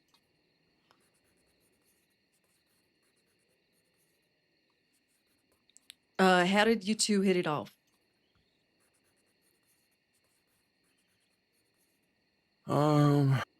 Right.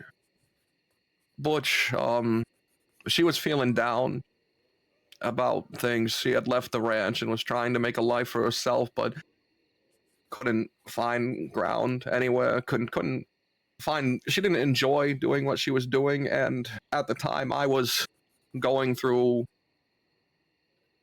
a rough time of my own. And for some reason, Butch decided to tell her that she should have words with me. She should talk to me.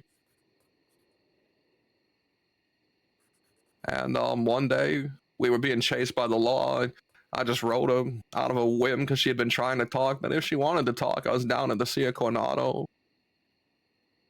And she arrived, and we started chatting. And then the law showed up, and I was gonna ride away, but I stopped and I offered her my hand. I said, "You might get shot, and it's really stupid, but if you want to continue our conversation, you can hop on." And she did. And that's sort of how we started talking.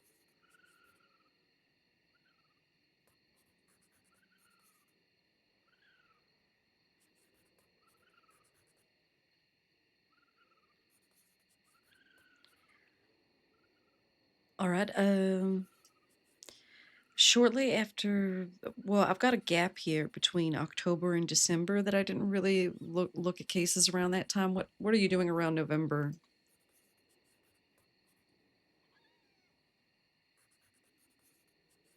I'm at war with Van Horn, and I serve a prolonged jail sentence.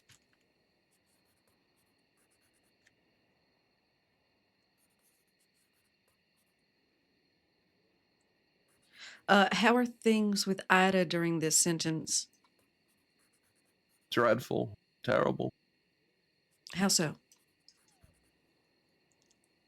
During the war, I was not functioning at an acceptable capacity. I wasn't a good leader, and people were starting to notice it. I was spending a lot of time caring about her, focusing on her. I was almost forgetting what it meant to be a criminal at times.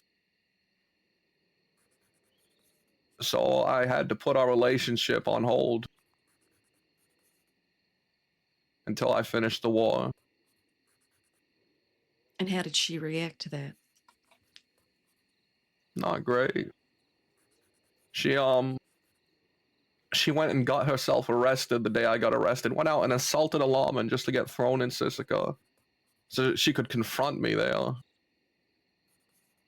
I would say that's an unhealthy reaction.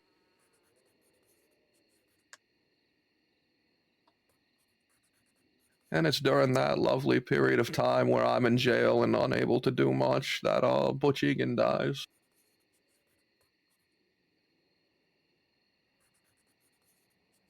How did you feel about that? Dreadful. Terrible. He was alone out there because the law had come down on us in Armadillo. They shot down Harvey, Wyatt, Austin. Me, Butch, and Abel were running away. And I turned to them and I said, "I'm gonna go back. I'm gonna try and save them." So I rode back hard, but the bridge was out. Van Horn had blown it up during the war. And I went around.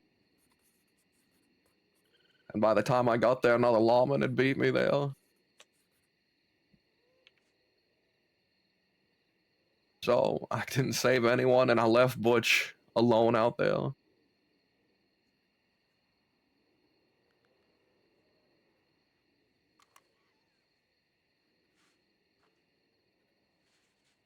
Do we have enough of a rapport established? As I said, I'm just getting through the timeline. We're almost caught up to now, so I do apologize. This is taking a little longer than I expected. Well, just about. I just figured now you either gathered that I'm an open book on the subjects or know enough to know when I'm lying. I don't know. Just curious. This is in regards to Cornelius Orvid. You haven't even asked me when I've met Cornelius Orvid, nor what he did for my gang. You focused on Ida in 3 questions, Butch in 3 questions, Wyatt in 2, never Austin or Abel. I'm just curious, that's all. You said Butch was left alone. You all don't travel alone, typically? We travel alone, but he had no one he could call on. Butch was cornered by 6 people in Braithwaite Manor and gunned down like a fucking dog.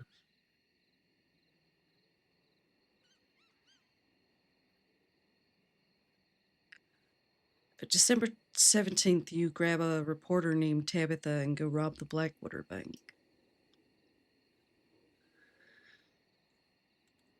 Yeah, At this point, you're carrying the mantle of the gang?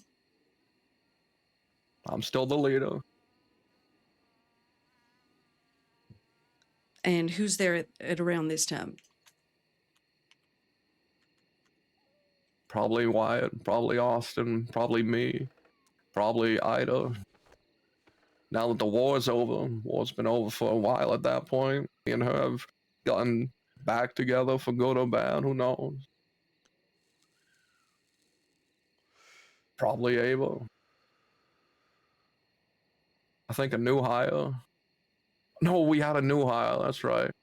Wyatt didn't accompany us to that one, I don't think. Ooh, was that the boat one? I hated the boat one. The boat one went so bad.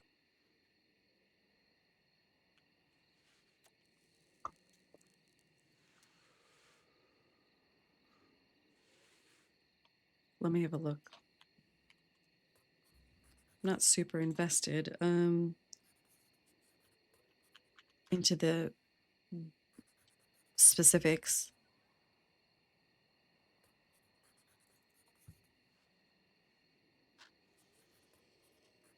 Yes, this is the boat one.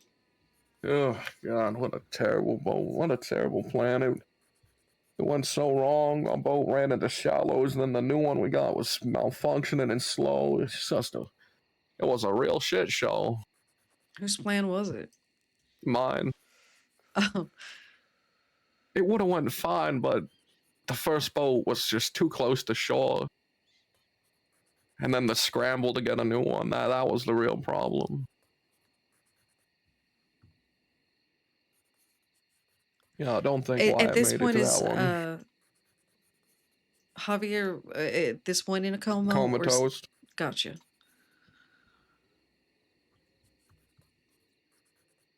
When does Adelaide fit into things? Adelaide. Gosh, when did we meet Adelaide? She was eavesdropping on me and Dakota and Armadillo one day, and I had a fist fight with her. I mean, that's, I suppose, where she first fell in. But where she is now, why she's so close is, I guess, behind closed doors, Mr. Wyatt is a charmer or a poet or something. I mean, I don't see it, but apparently him and Adelaide do.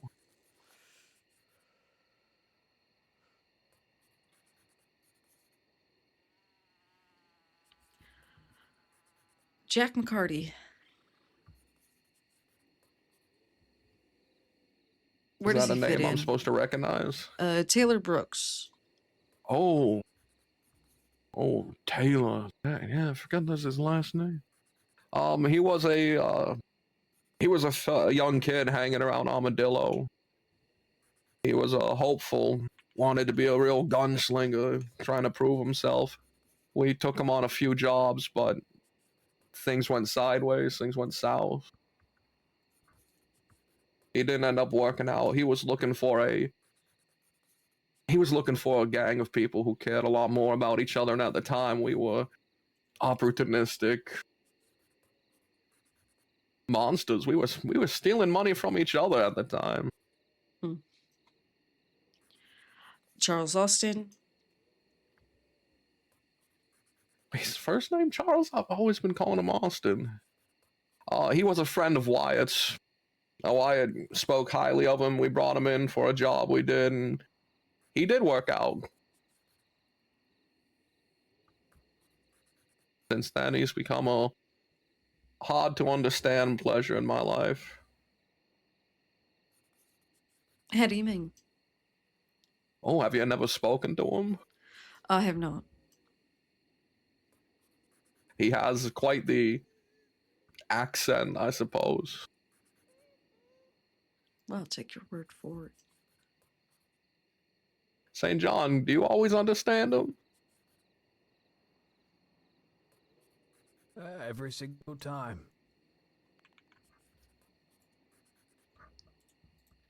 Every part of him.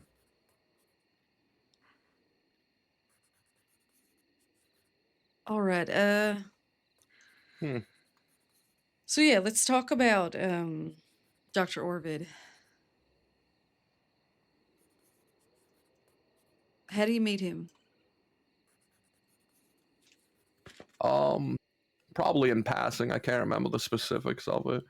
But however it is we would meet, he would tell me of his job, that he's a therapist, not a state licensed doctor, so whatever we say to him, he doesn't have to report, it can stay with him. And I quite enjoy putting my gang through therapy Mm-hmm. and myself.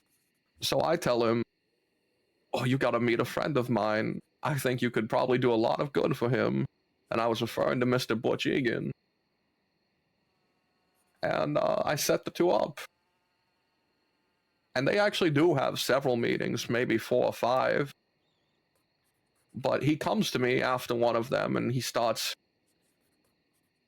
getting real nervous and scared with me. He's talking about, like, do you know what he has done? The people he has killed, the people close to him that he's killed. And he's telling me he doesn't feel safe. And I'll be honest, I'm a bit mean and blunt with him. I tell him, like, aren't you supposed to help him through those issues? Are you gonna give up on him? You're not gonna give up on him, right? You know, I'm probably being mildly threatening, even. So they meet a few more times, and during this time, Butch has an interest, not love. It's not love. There's just, he had this weird thing with ranchers who were genuine. He met a woman named Edith who, for all intensive purposes, is just a normal person, kind and trying to be a rancher at Pronghorn. And she's kind to him, so he gets in his head that he has to protect her. And he tells Dr. Orvid this at some point, and at that point, there's only 2 people, or 3, who know of it. There's Edith, Dr. Orvid, and me. Those are the only 3 people that know about this relationship they have. And then somehow Hank Hammer learns about it, and it's not me. I didn't say anything to him, and it's not Edith. Maybe it was Edith, but Butch would never believe it could be Edith. So it must be Dr. Orvid in his eyes.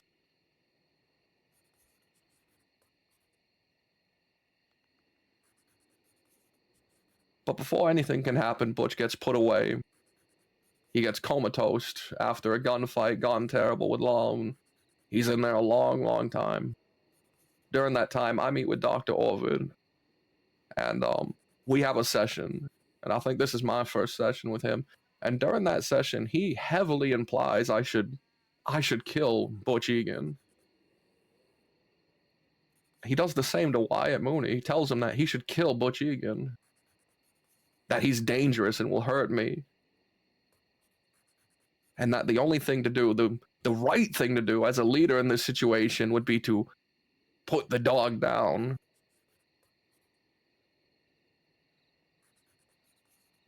I dismiss him at the time, and I inform him that if it was him that told Hank Hammer about Miss Edith, I would find out and I would harm him. But that day wouldn't come, because Butch gets out, and the man meets with Cornelius Orvid. I don't know why Orvid meets with him. I don't know. But they have a conversation that I'm not privy to. I don't learn this until after the fact, where Butch shoots him down. And we all thought he was dead at that moment. Some months later, I get a telegram labeled The Beast. And it's a haiku talking about how I've wronged someone or something. I can even go get the telegrams. Might take a while. There's a whole bunch of them, but I start getting a series of telegrams from the Beast talking about hurting me, hurting Wyatt and Austin, the evils that we let happen, the man buried, being Butch. And we're trying to figure out who this is for a good while.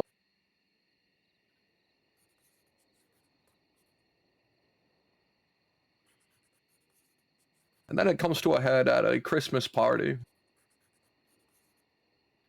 You see, at a Christmas party, a person named Charlie, the tiny therapist, she receives telegrams from the Beast saying, that I was once like you, trying to help these people, but there's no way to help them. Only death can free them. Something like that. And the thing is, at that party, the only people who knew Charlie's telegram were myself, another gang member, and a man named Conrad, who had gone bird hunting with me and her a few days prior.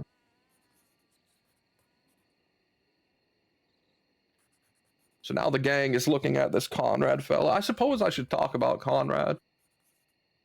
After me and Dakota broke up months and months ago, I went on a binge. I went drinking. I went from town to town getting drunk and fist fighting people.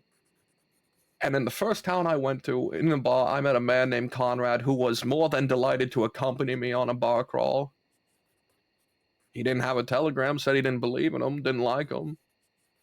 But he was a friendly guy, and we went around together.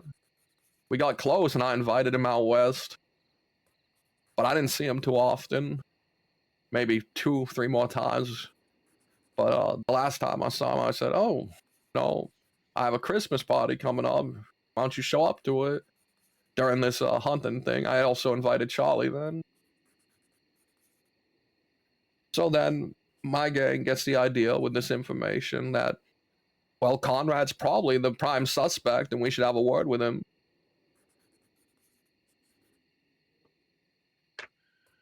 But he's my friend. So I tell him, let me talk to him alone. Let me have a conversation with him. Be nearby, but let me at least try to talk to him alone, see what's going on. I'm a pretty competent gunslinger, but even more than that, I am an incredibly reckless person. If there's a meeting where someone calls me and says, come alone, there's a 99% chance I'll just come.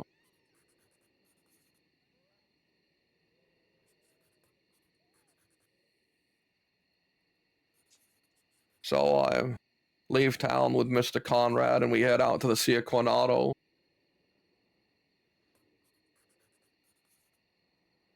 Where I push him on the subject. Now, I didn't disarm him or nothing. This wasn't a kidnapping, it was a conversation, but I push him. I wish I had disarmed him, would make everything a whole lot easier.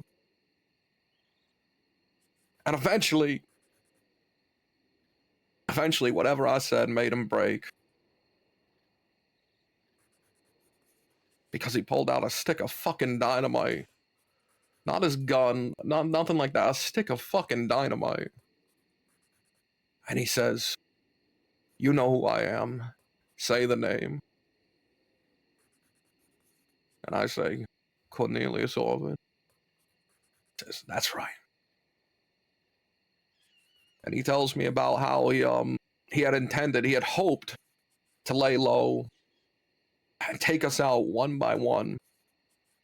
How in the worst case scenario, he intended to use this dynamite to blow us all up.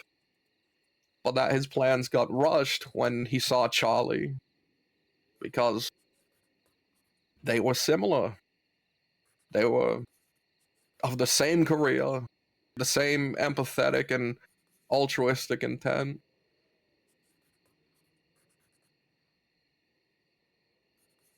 He knew if he came down without me, the rest of the gang would probably kill him. So I think his intent was just to guarantee my death with dynamite. An explosion, send fucking bits of me all over the fucking desert. I don't know. But it started to rain pretty badly. I remember this because he held out his hands and said, "If I'm wrong, let God strike me down." And there was a big crack of lightning, but it missed him.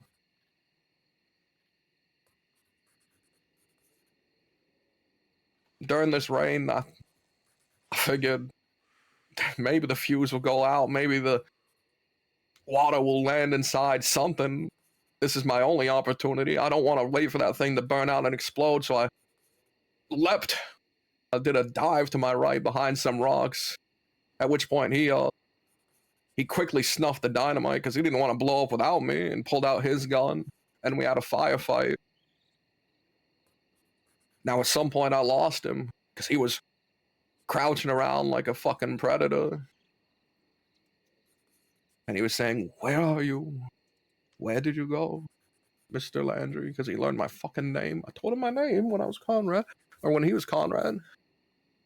I ran out from behind some rocks and tackled him. But he was able to throw me off.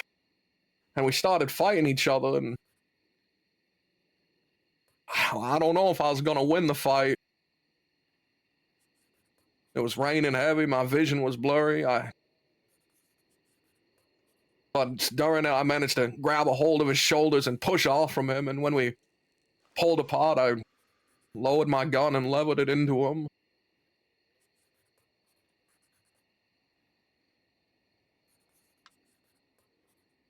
It was about this time that Ida showed up. They weren't close enough to hear the gunshots, but Ida was probably fucking running back and forth, making sure I was okay. She sort of hovered about me. Wouldn't leave me alone or anything.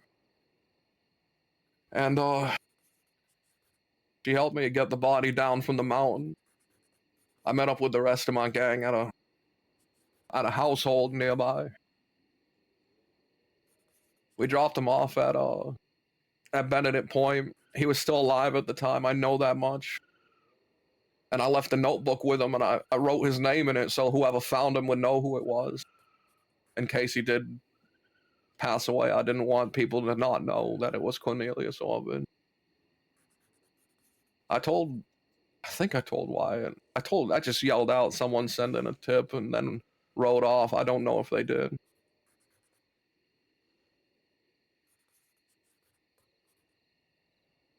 That was the situation with Cornelius Orvid. He was attempting to take my life.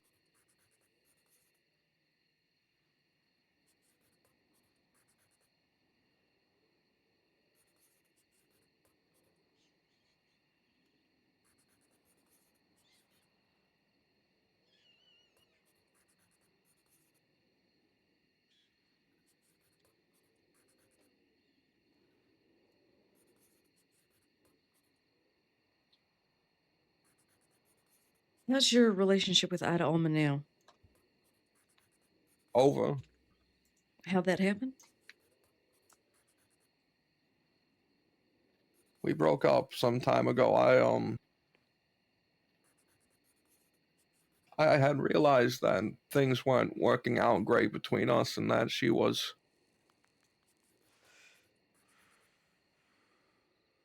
dragging herself through coal and glass and all these other terrible things just to be standing beside me, and I wasn't pleased watching it happen, I guess.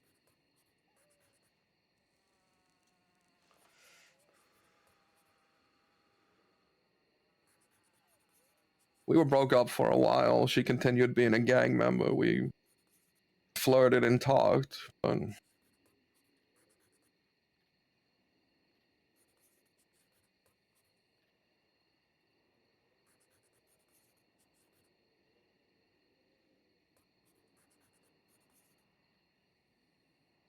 yeah, it's just why? What's been happening lately with Ida?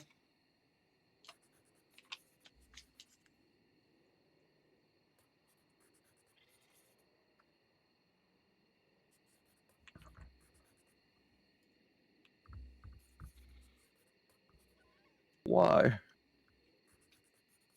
Well, she's your significant other and now a member of your gang, according to you, and apparently there was an altercation either yesterday or recently. What kind of altercation? I was late Friday evening, early Saturday morning. I was shot, and Oh yes, injured. I haven't been out of bed until this moment. So, well, what are you referring to?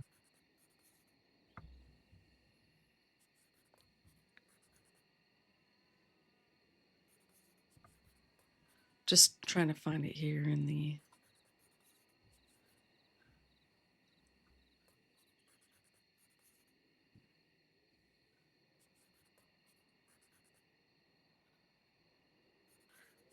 How loyal would you say Ida is?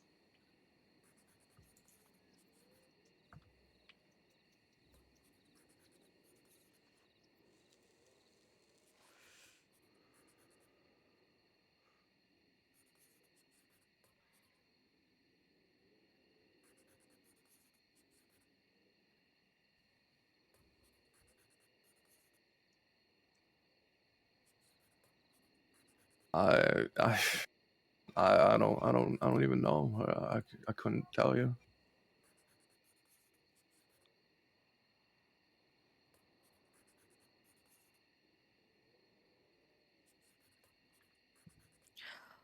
How did you feel when you arrived back in town?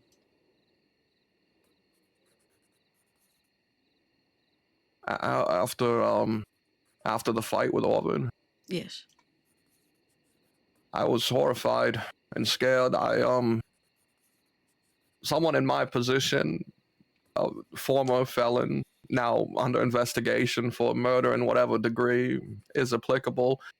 I was under the impression that there was no chance that I would not go down for this. I figured that regardless of the circumstance, I would face a significant charge, and I had a long conversation on a rock with Miss Allman about such a situation where she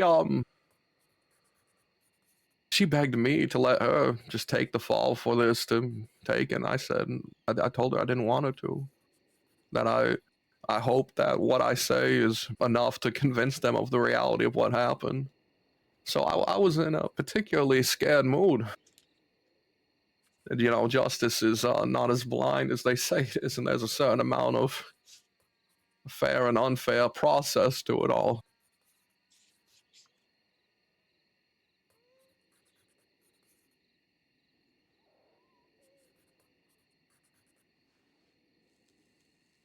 So how would you say you were expressing this sort of distraught behavior when you arrived in Armadillo? Oh, at the time, I was fucking keeping it all down. I couldn't Okay. let my gang see me like that. It was only after the fact that I was able to speak to her about it. How did you act in front of your gang? Like it didn't bother me. Like it was just another thing that we needed to handle. That it would be handled.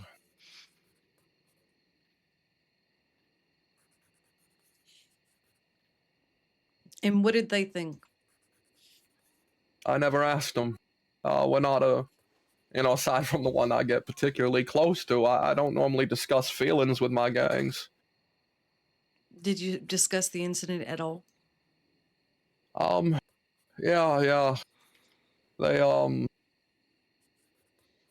They weren't happiest with it. I mean, they were happy to be rid of someone who was trying to kill them, the beast, right? But a lot of them were making parallels to how now certain snakeskin deputies will probably just jump on us regarding another investigation happening, how they'll just pin it both on us without due process.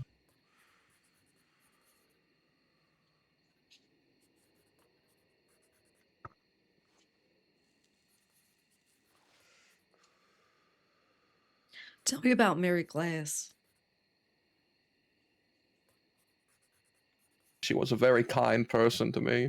When we left jail, she was the one who allowed us to work at the ranch. She was the foreman there while the ranchers were in jail as well. And she believed in second chances and took me in. We got close.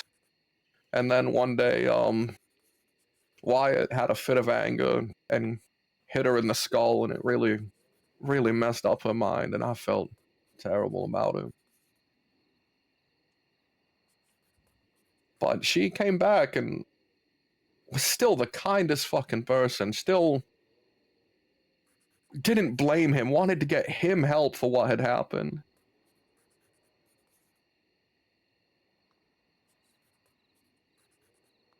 And then one day, Van Horn attacks. This is when we're at war with Van Horn, obviously.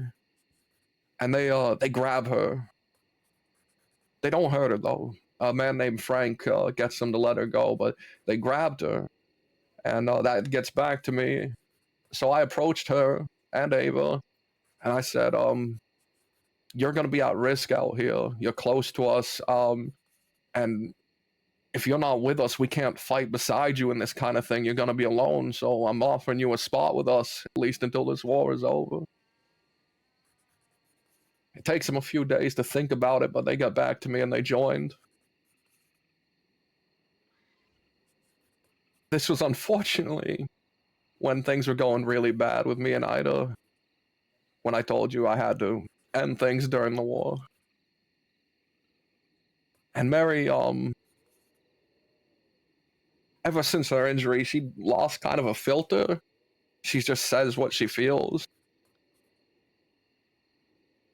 And she questioned something I had done in front of our enemies in a way that had made me look incompetent and weak. And I told her that there's no place in the goons for her to ride out.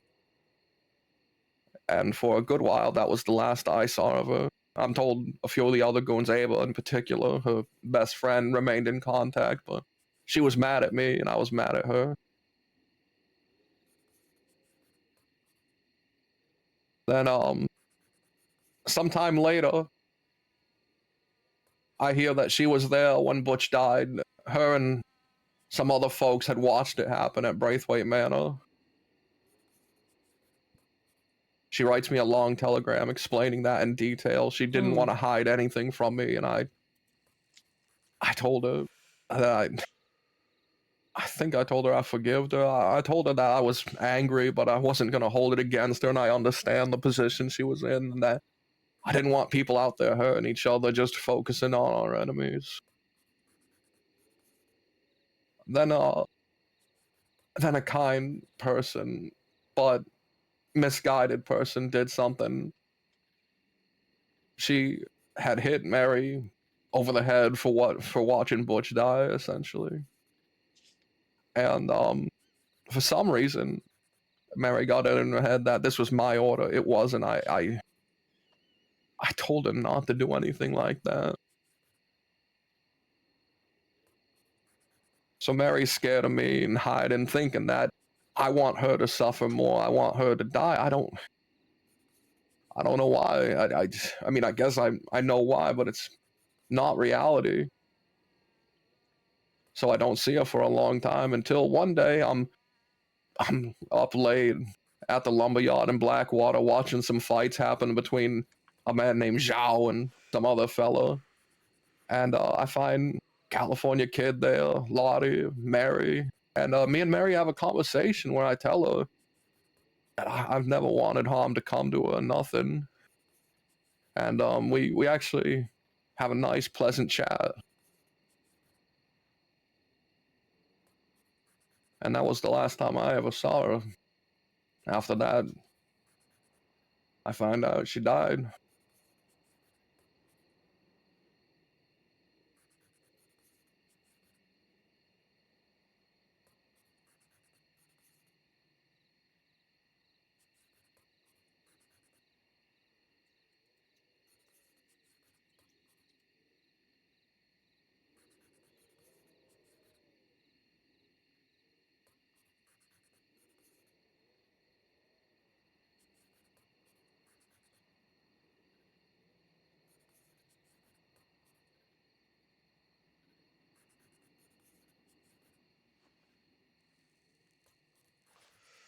the mountains that overlook it. There's a camp up there outlaws use. It's unmarked, unnamed. But there's a few buildings up there. I brought him up there to have the chat.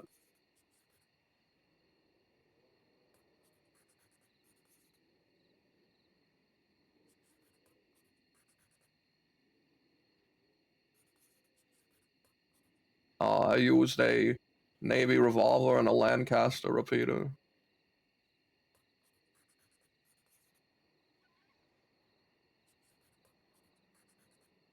It was just me and Orvid. I'd arrived at the end of it. The rest of my gang was waiting nearby. I told them to give me 30 minutes. Probably happened within 15 or 20.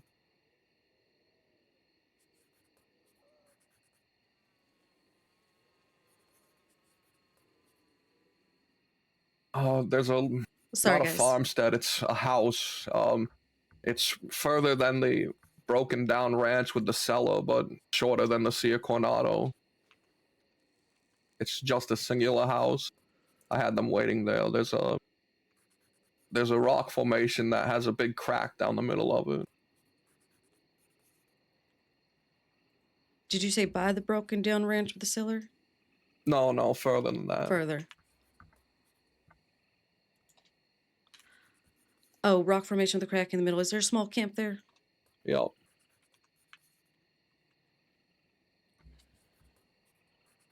How does Ada end up there? It's just so everyone knows the specific location you're at. I'm told that she just got. Yeah, they knew I was gonna be speaking to him up there. I'm told that she just got nervous, and when she got close, she started to hear the gunshots.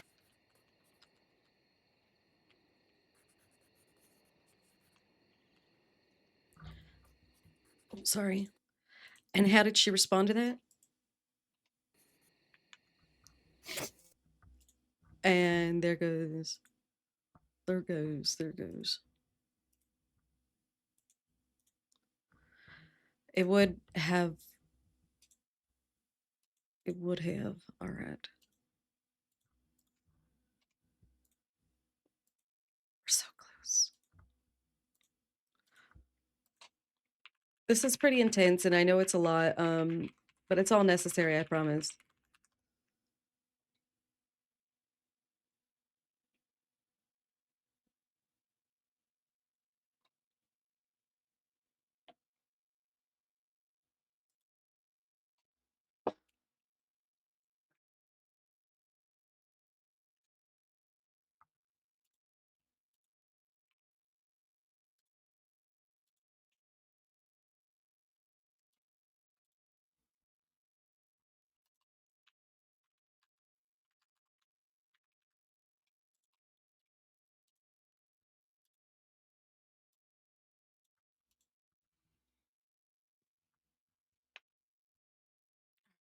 One moment.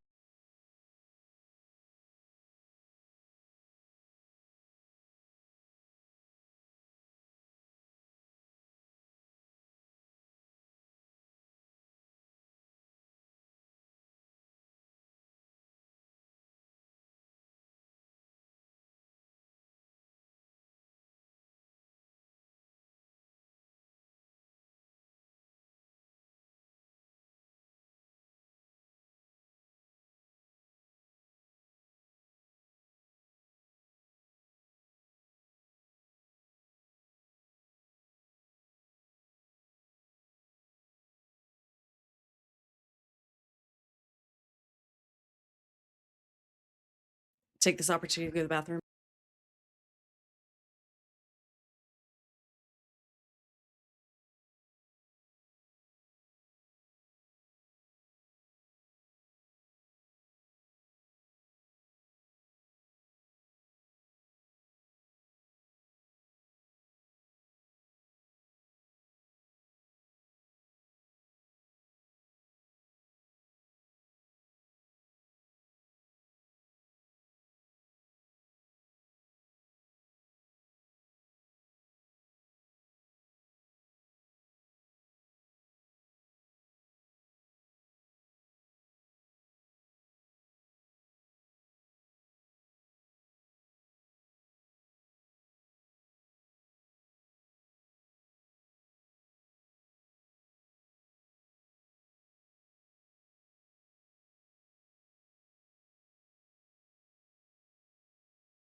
couple of times.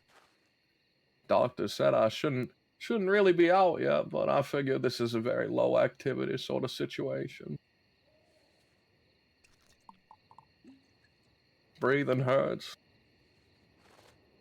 One of my ribs got fractured. I think I'm down to maybe like 18 or 19 whole ribs at this point.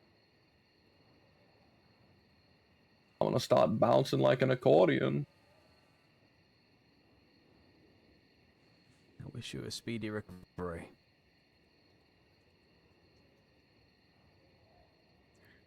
All right, so Ida joins you. At what point during the altercation? The ending. I believe she saw me gun him down. She saw the fist fight, but we gotta have a rule not to shoot into fist fights, because we had a pretty bad situation during the war with Van Horn where Peter was clobbering me and one of us fired into it, and of the 6 shots fired, 4 of them hit me. So she caught the end. Because You I say, am not Welcome. one of your fans! You have a rule about guns during fistfights? Oh yeah, it's just not to fire into them.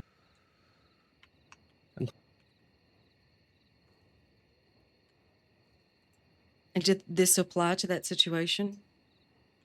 Most certainly, she could have killed me. I don't know what angle she had on it. Probably 80% me.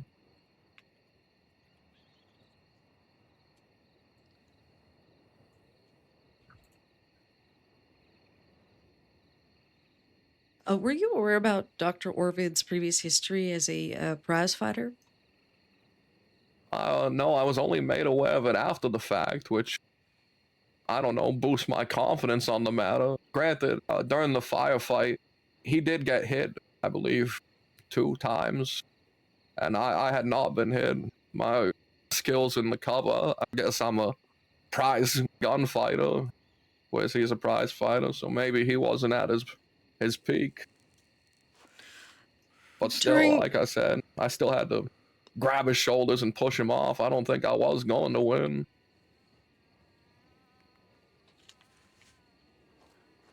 During the fight, you said...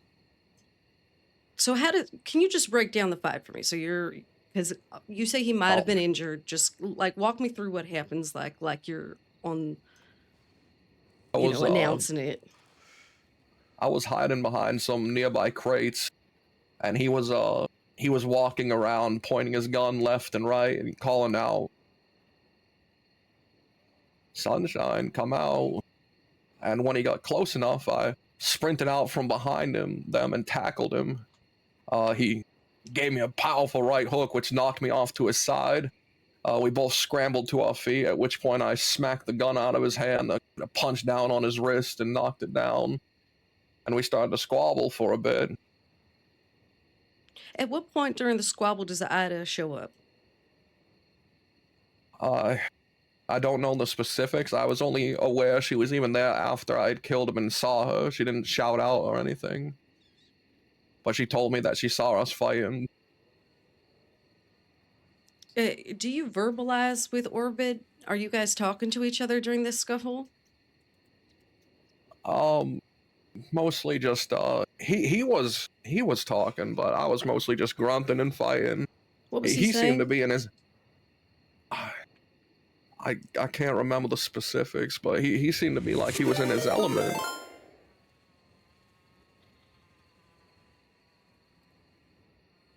And so you're having a scrap. How are you doing? Because I my nose was bleeding. Welcome, thank you. One Well of done. your I was bruised, but felt like I was holding my own for a bit.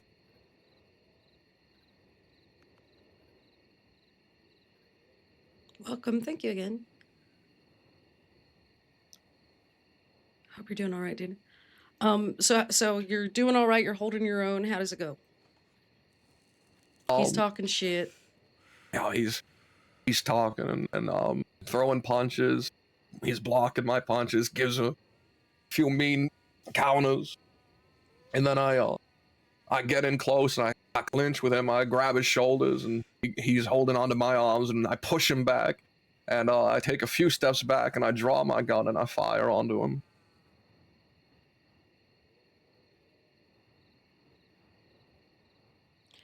And how are you feeling during this entire debacle?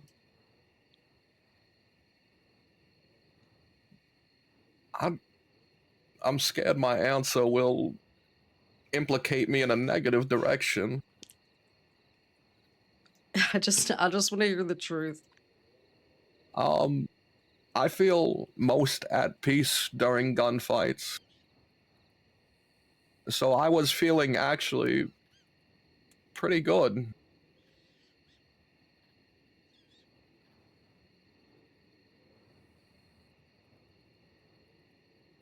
So you start to get the better of Orvid,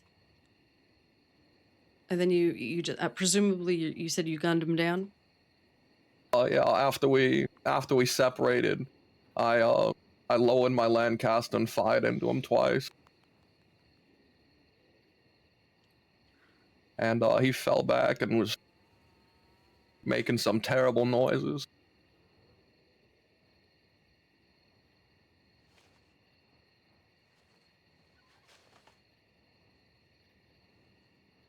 And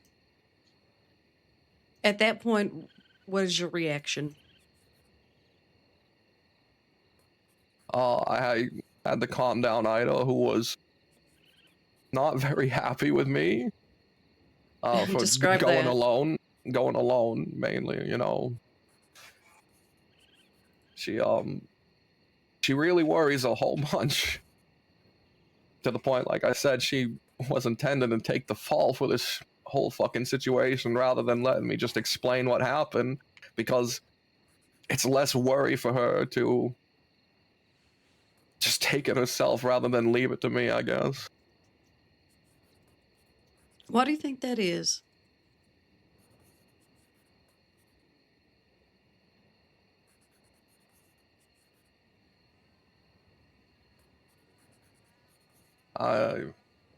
I couldn't begin to guess as to what the inner workings of her fucking mind is. She was obsessed with me. Would you call it love? I would say that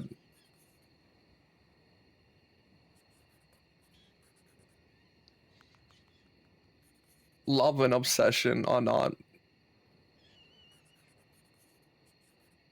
impossible together. I imagine there was some love in it for her. I imagine it was the basis of her obsession, was feeling love, so yes, probably love. But those feelings are not quite reciprocated, or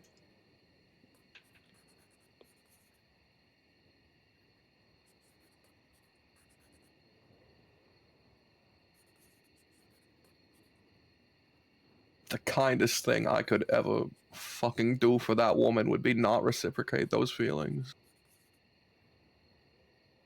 well, kindness don't have anything to do with facts. I just want to know whether you love the woman.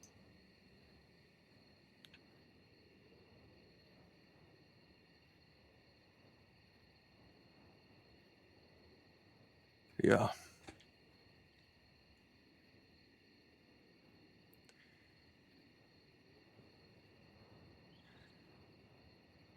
Is that why you neglected in your original statement to mention Ida on scene? Yeah, it is. I panicked when this was originally brought up to me. I figured it was something that was buried and gone, I didn't have to worry with.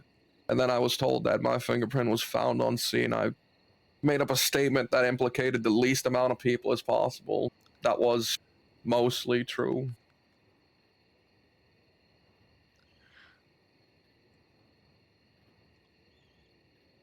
Your fingerprint was on scene, yes. I had looked up, I remember Dr. Orvid was quite frequently doing Ziska visitations.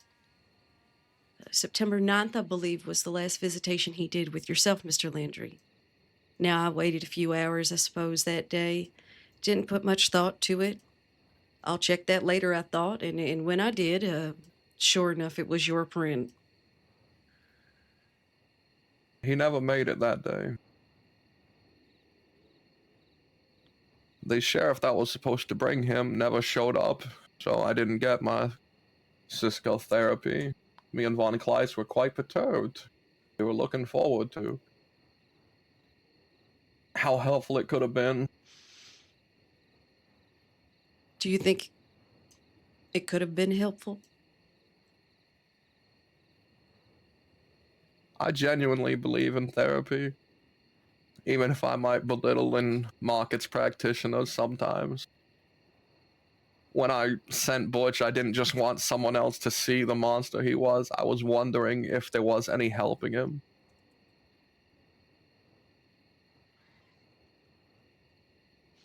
Well, therapy mostly works to help someone come to terms with the reasons behind their behavior.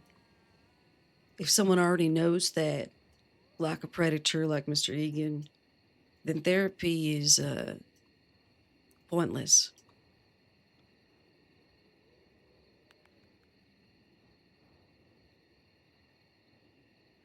Mr. Hell, Landry, yeah. when you and Ida left that scene, at what point did you connect with the rest of your folks? At that little homestead outside between Benedict and the Sia Coronado. They were there with me at the Benedict point when we dropped them off, and we rode back to town together. All right, so they were there with you at Benedict Point. I imagine if you have any statements from them, they'll say contrary because, well, we are a gang in the West, and there's some amount of this where even a single correct statement can be considered ratting to these folks. Absolutely. That seems to be a very serious crime.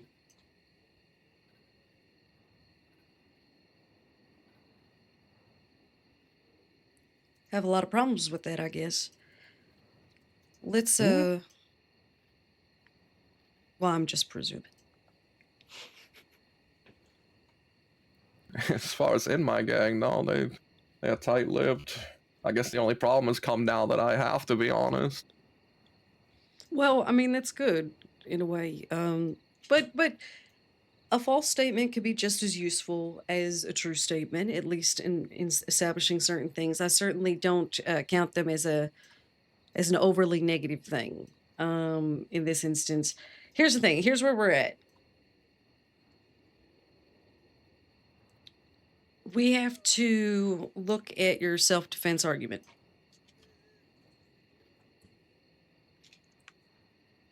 All right, so we have to prove imminent threat, reasonable fear of harm. How your character plays into trusting your statement fully, which I feel we've satisfied for the most part. You do have a violent past, or certainly on the scene of similar violent crimes, if not the perpetrator, then an accessory. And your answers determine the sentence. As you've gathered, we do have enough evidence to charge you today, and we will be sending you to Sisika. But what I want to know is how involved your friends are, because right now they have accessory, and I just want to make sure that we're not unnecessarily charging them for the murder, except in a capacity that they were with the body afterwards. But unfortunately, that puts them in quite the predicament. And seeing as they were so close by, that gives me an idea that maybe you weren't fully afraid for your life if you knew that friends were there to help you should anything go awry. Am I correct in that statement?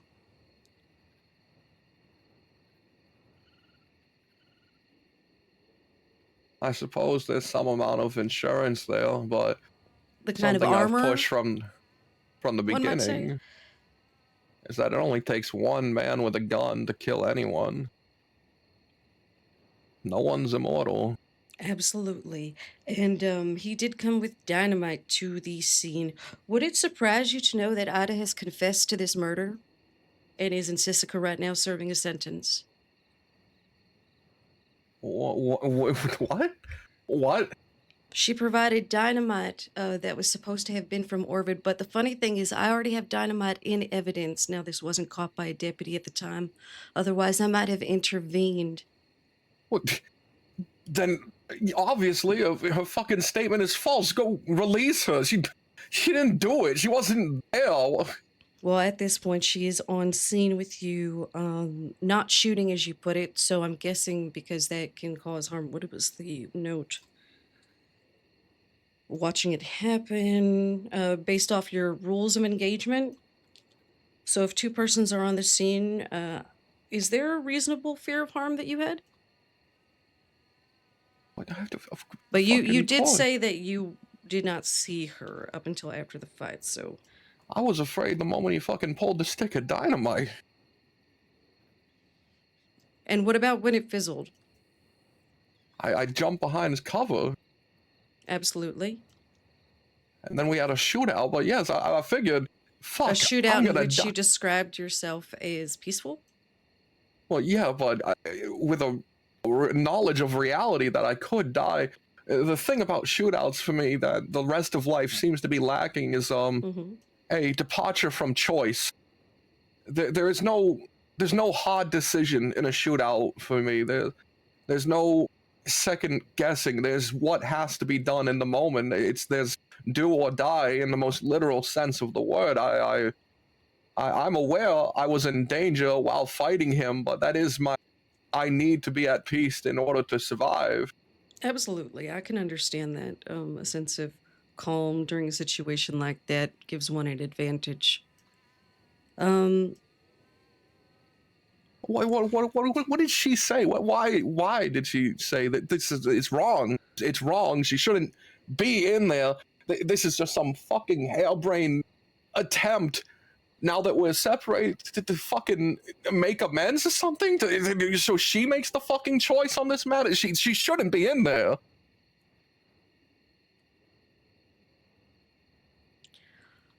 We can attend to that matter just as soon as we're wrapped up here.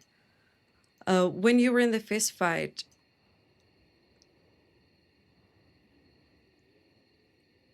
I'm guessing this is still an imminent threat to you? Yes. If he wins, he's gonna pull out his gun and shoot me in the head. He'll kill me on the ground. His intent was to make sure I didn't walk off that mountain, and then to try and fight my gang when they arrive. He was willing to die from the very beginning. Ergo, the fucking dynamite. Can we talk more about the other thing? What did she fucking say? Her story doesn't even. She had dynamite on her, and she says she got it from him. Yes. Clearly, she's fucking lying. Well, as I said before, I only looked at that this morning. It was a complication with this interview that I did not expect. And as I looked into it, I did notice that the statement did say she had dynamite, and it did was put into evidence. But we already have that evidence in relation to the original crime scene. So what we do have is her on scene for this. I'm mostly concerned with trying to prove this self-defense so we can... the thing is, she comes into this scene. She doesn't interfere. She observes. She does have her gun, out. She's holding it when I fucking look at her, but... Yeah, You push him away. How many It's shots pop over. off? 2. It was only shots. 2 Boom, more. boom. And he's Yeah. already injured at this point. Been shot before in the original altercation. Are you injured at this time? Not via bullets. I'm just from the fist fight. fight. And she's got her gun out. And well, at this point, I mean, you've defended yourself in that scene. He's bleeding out. Now, what interests me is this crucial moment when he was not doing too great. And I remember from your original statement, you stated that you were worried about what it would look like. So at this point, he's still breathing, and you take him to Benedict Point with the intention of. I figured someone would find him there. I told my people to send a telegram, an anonymous one. It was a point he'd be found where we wouldn't be directly tied. Because, like I said, Did you I send a didn't telegram to who? I didn't send it. So I don't know if it did. Who did you instruct to send the telegram? Just I yelled at my gang to do it. Who At the ran time, into I the was- building? I believe it was Wyatt who went inside. But I was putting a notebook beside him, and I had signed it with his name so that it would be found.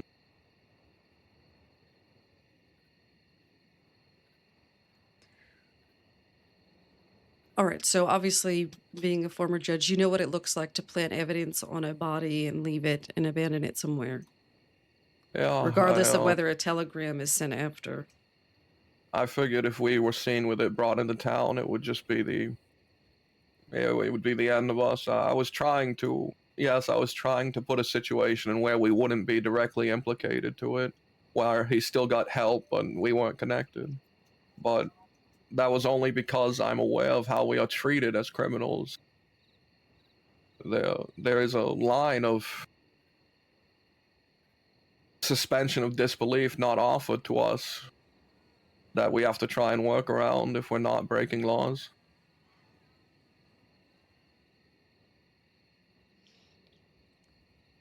I personally believe. Uh,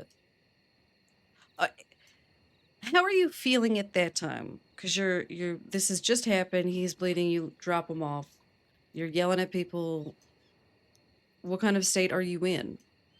Like I said, internally I was panicking and horrified, but I was just trying to keep it level-headed and trying to keep them doing what we needed to not get charged with fucking murder.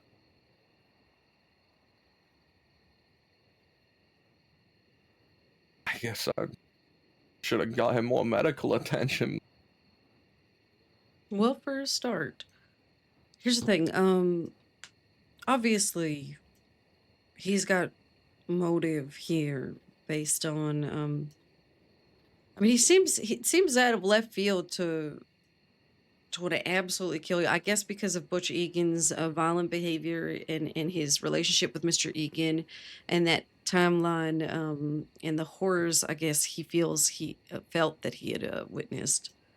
He did make mention that he had hoped to kill Butch Egan and was sad but joyed to find out he had already died when we had gotten close and that he had pissed on his grave.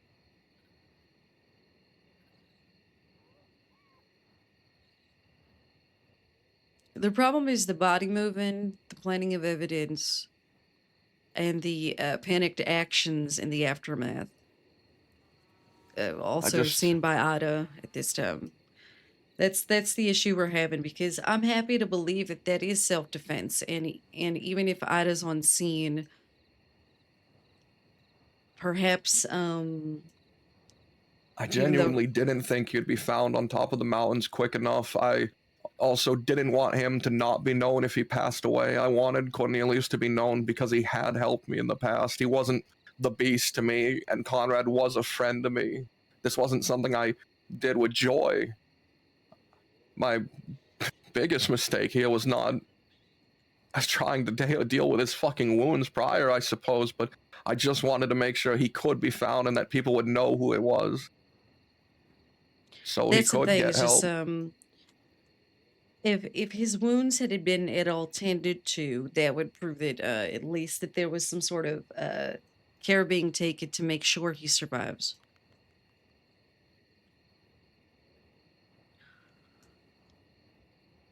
And at this point, every single person involved is a part of that. Do you understand?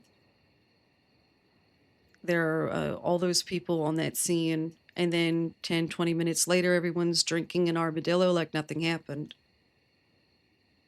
So that's the problem with how it looks. Because if you had given medical aid, et cetera, I'd be happy to believe, yes, you've gone off and talked to this man, had your moment. He's gone nuts. He's gone crazy. He's become the violent person he's objected to being and who he's been trying to help. All that stuff. I'd be happy to believe self-defense because I'd be happy to believe that you did have a reasonable fear for your life, wanted to stand your ground and defend yourself from a violent man who was clearly out to kill. That I could believe in a sense, especially due to what you're saying is a prior relationship. Now, I have no evidence of that. Do you have any evidence of this prior relationship? Telegrams, that sort of thing? Between me and Ovid.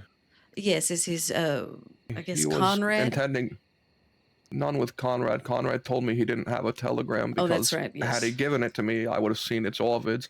With Ovid, I have that he attempted to visit me in jail, and that was much a mutual sort of situation. I also probably have some correspondence from back then. I have a series of telegrams labeled The Beast, but there's no sender on them because obviously I could connect it to Ovid. Well, if you could grab those telegrams at some point, we can. I mean, here's the thing. I could petition the marshals to prove that was Ovid, et cetera, et cetera. I'm happy to believe that was the case.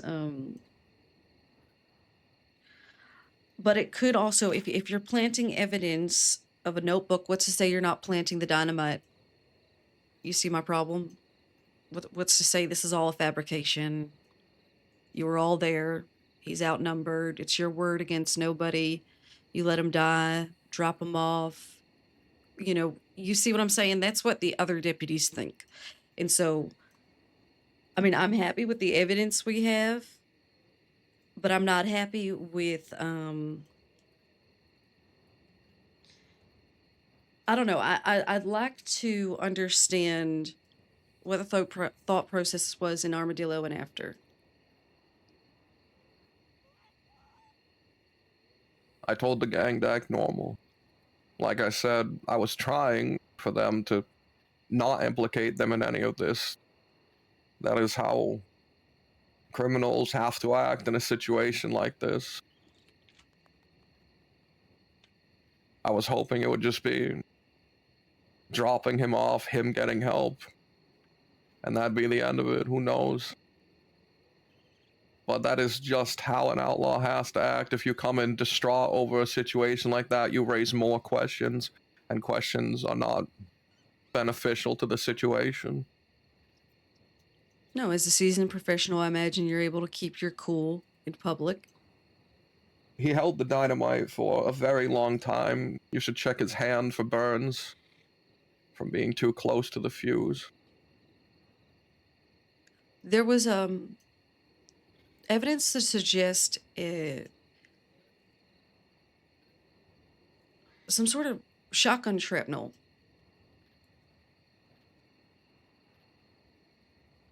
On the Shotgun. corpse. Yeah, that's what I'm just, that's the only inconsistency I have here. I don't know where that would come from.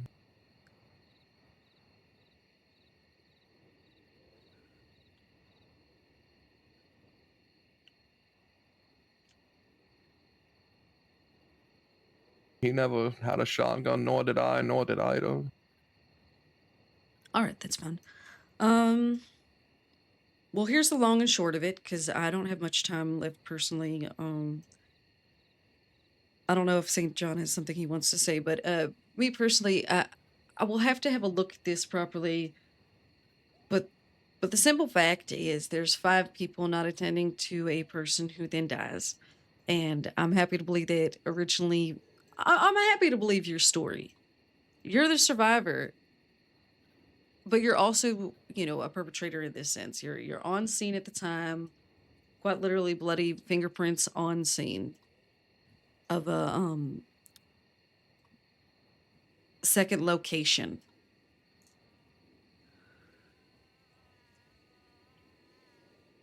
It's a lot of time to think. from one place to another. Doesn't seem like it, but I'm sure you've been in situations where you got to think fast, you got to improvise. And the best you could come up with is dump a man in Benedict, send a telegram, and head off. Act like everything's normal. And you don't think we're eventually going to catch up to. I mean, of course, you admit, oh, it doesn't look good, but look, what looks worse, Mr. Landry? What looks worse? And now Ida's in jail. She's in Sisika. And everyone on that scene is probably going to have to get some sort of accessory charge to some sort of murder charge now. Because once. I don't think that makes sense, Miss Dalloway. What do you think makes sense? As a judge, would you, let's say a murdered man was dragged through a procession of 1,000 people. Every single person witnessed this murdered man, or let's say they're bleeding out, and every single person doesn't move to help them. Are you going to charge all of them with accessory? Those two are not really close enough in an example because They're these are close known. enough. These people are not responsible for Dr. Orvid's well-being. A telegram was sent by one of them, most likely. That is the extent at which a passerby is obligated to help someone. But they're not a passerby. They're members of your gang. They're not affiliated with the situation. They are there simply as a witness at that point. They At are that point, not they are the affiliated people. with the situation. You told them to send a telegram about it. And yeah, they did. I You said don't Wyatt think ran they're, inside the building to go they're send your not telegram on obligated to your do more orders. for him. So They may not be I- obligated, but it shows an ethical standing of what their Yeah, behavior is certain- like on the scene. all right, then let's say there was a person waiting at Benedict Point. I said, run in there and send a telegram, and that's what they did, and then they rode off because they were scared. Is that person now an accessory to murder? I'm talking about known gang members who are known for They violent didn't crimes and do violent anything behavior in on this. scene at the time, ready to go at They a weren't on house scene where it happened. close enough that your girlfriend at the time, well, I guess not at the time, could hear gunshots and decide to get She involved. rode over and checked. They weren't close enough, and they weren't on scene where it happened. This is not a case of But accessory. you get back with This- them because that was part of the plan, and you'll meet back up after the meeting. But it goes sour, right? Goes sour, and you kill a man. You take Yeah. that body and you go to the fucking Benedict Point to send a telegram. But those people are on scene at that time. They're part of that dumping of a body. At that point, They have nothing to do with his murder. This is a very bizarre reach, detective. I don't think it's bizarre at all. I think it's unrelated. They are not part of this crime. What happened to him I was think you entirely desperately before. want to believe that, so you're ignoring the fact that that is wildly inappropriate behavior. for a dying Inappropriate man. does not constitute crime, though.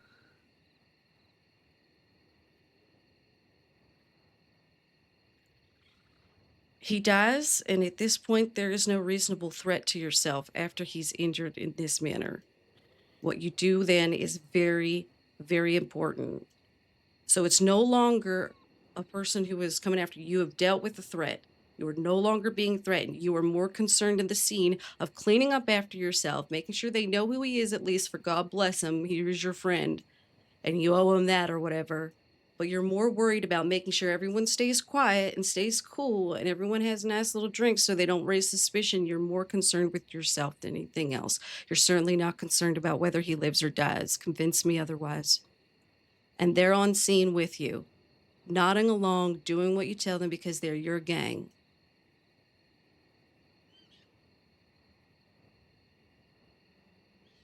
They probably weren't there. I believe you, but you made them a part of it. You made them a part of it as soon as you all rallied up together and everyone's with a diamond on the back of the horse. And you can't say that wouldn't be looked at in a criminal court case, Judge.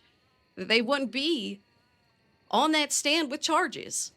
Don't fucking shit me.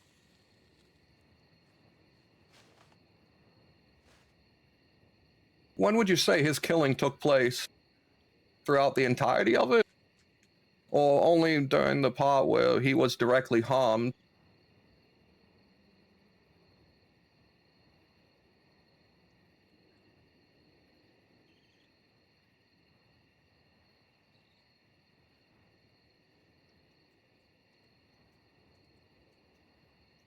because they were not present for me harming him. They were not knowing that I would harm him, nor did they have any malice or intent to harm him while there. They were not there.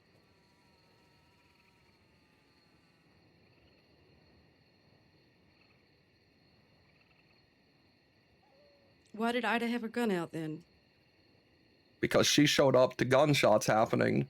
You can charge her with accessory. She was there when I finished it.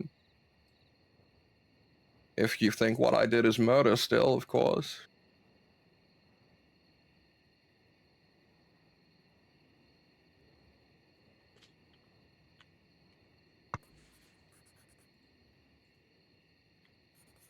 Let's have a look at the thing.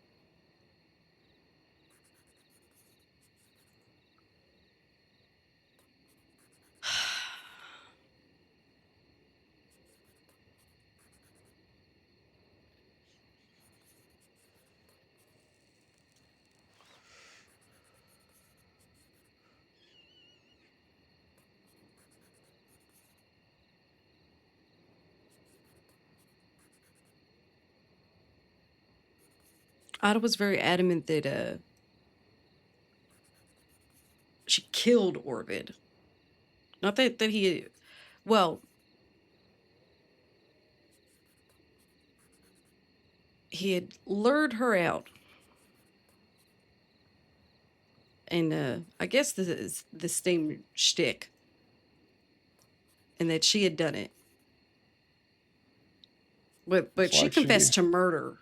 She didn't say she was defending herself. She just confessed to murder, which is why I'm a It's little like confused. she's taking some bizarre action after a hard breakup and a terrible fucking decision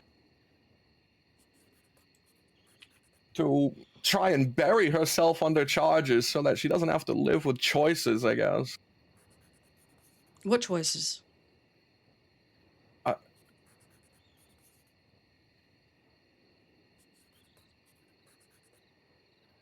Whatever choices she made. What She's a martyr. choices did she make? What did she martyr herself with? Why is she protecting you like this? Yeah, she loves you, but to take I on don't these know charges why at she the same- fucking did this. We're over. I humiliated her 2 days How? ago on Friday. Because our breakup wasn't good enough. We were still pretending to be fucking close. She was still talking about marriage with me and all these things that I'm not good for. So I had to do it in front of the fucking gang. And it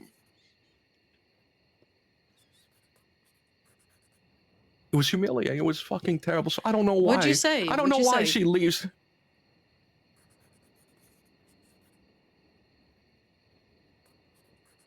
I told her that we had to be done for real. None of this bullshit acting like a couple that we're doing, that this has to end for either of us to grow as people, and that we are bad for each other and bad for the gang.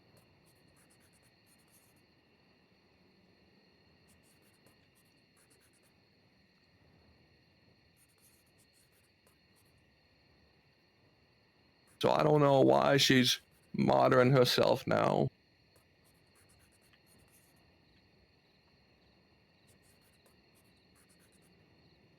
I don't want to think it's for me. I don't.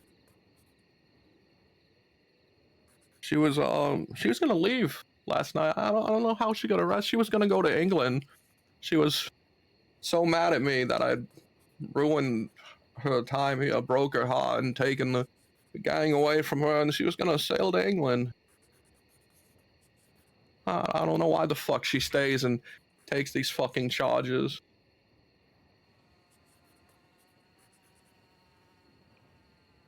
What do you mean, taking the gang away?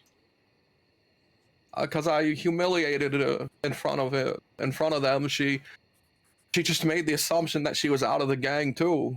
She said something along the lines of, "How could I look at them now? How can they look at me? They'll never respect me." So the gang's been taken from her.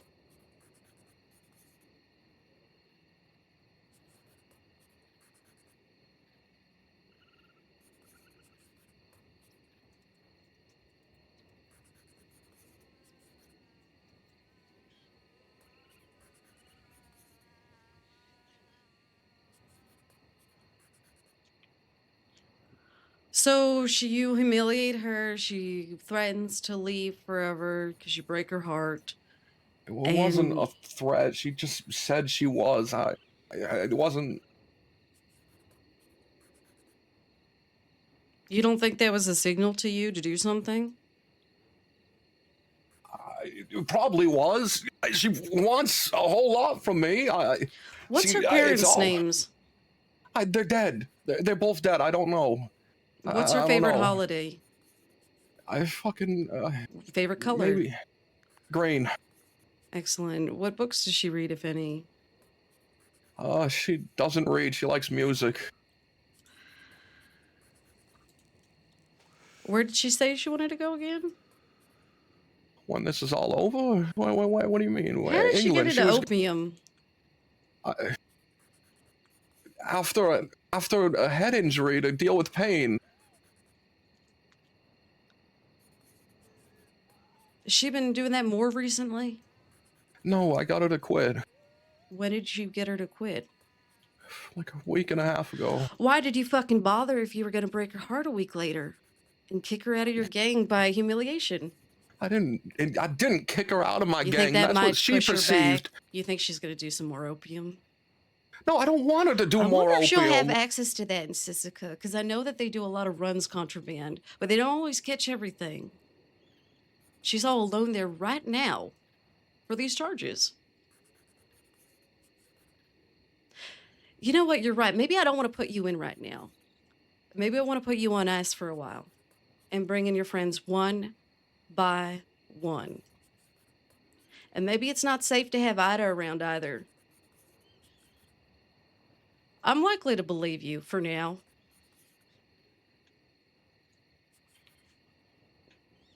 But here's the thing.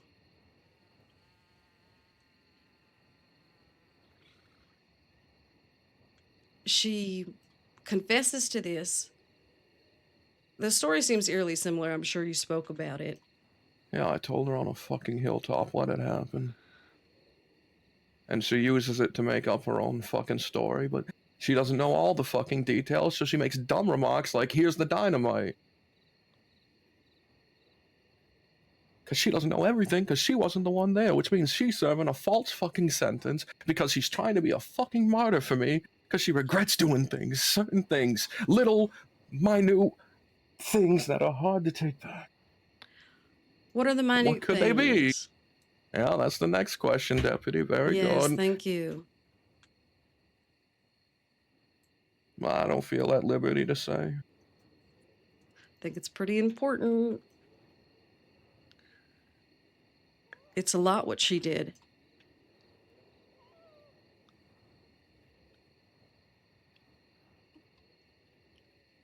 It's the difference between perhaps, rushing to make sure she's added there for false allegations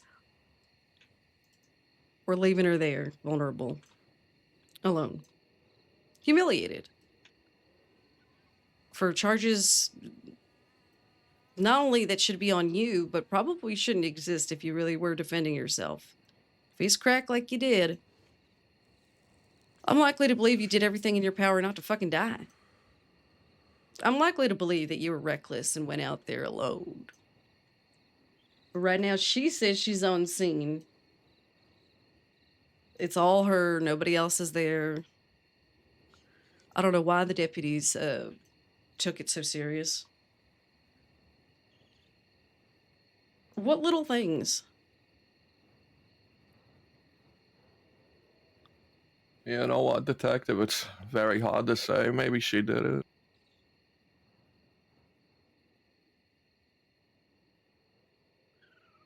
Maybe I'm just a love-struck fool telling tall stories about what happened.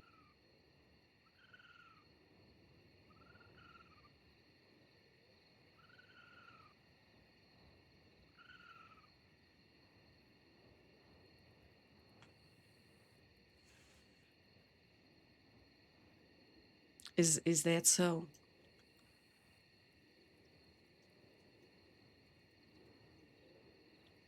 I think it'd be asinine to believe so, but maybe.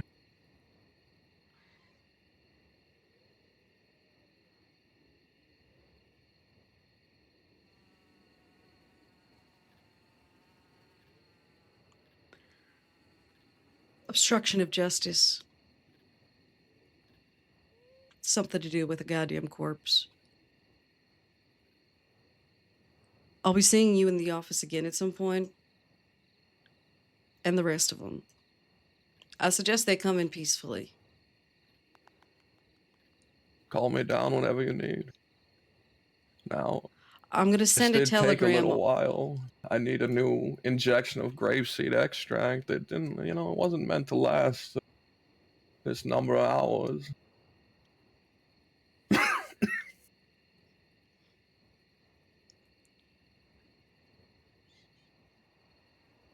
They will be receiving obstruction charges at least. Mr. Landry, I'm very much interested in justice, but I'm not interested in being bullshitted. If I even smell any inconsistencies, which, surprise, surprise,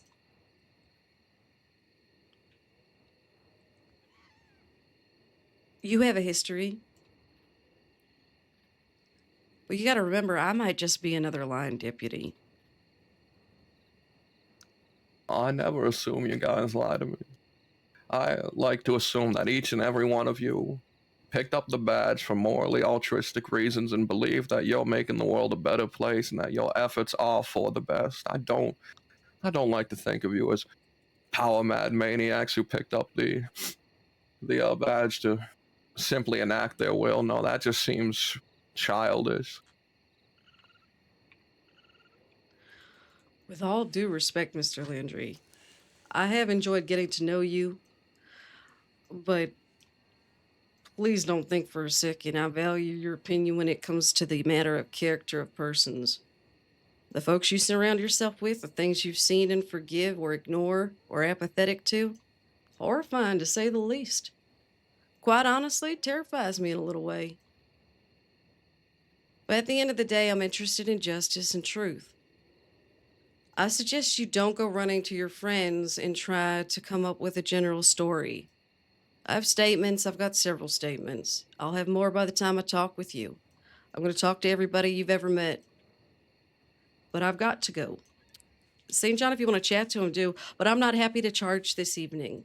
I'm going to send a telegram asking that Ida be released immediately on as the charges are probably not correct and it was a false confession.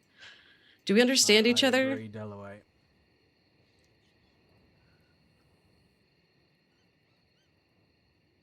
I hope you can find the answers you're looking for. I may not be able to, but we'll get as close as we can. Then I hope you can give me a charge that satisfies your desire for justice.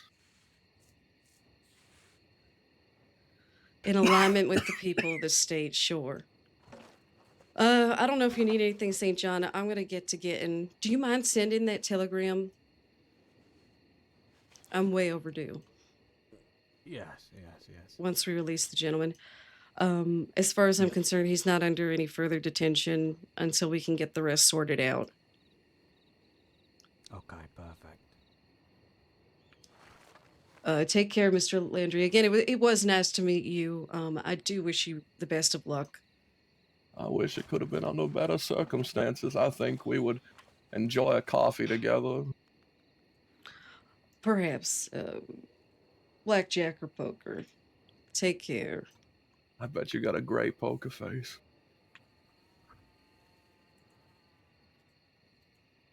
Well, that didn't go quite as expected, but I'm not happy to charge crazy. And I've got to get to work in the morning.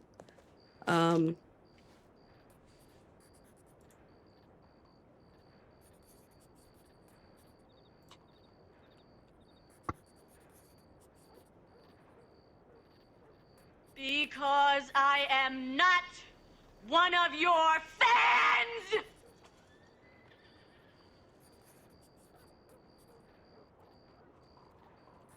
Welcome.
Um,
I'm gonna have to write a bunch of bullet points. All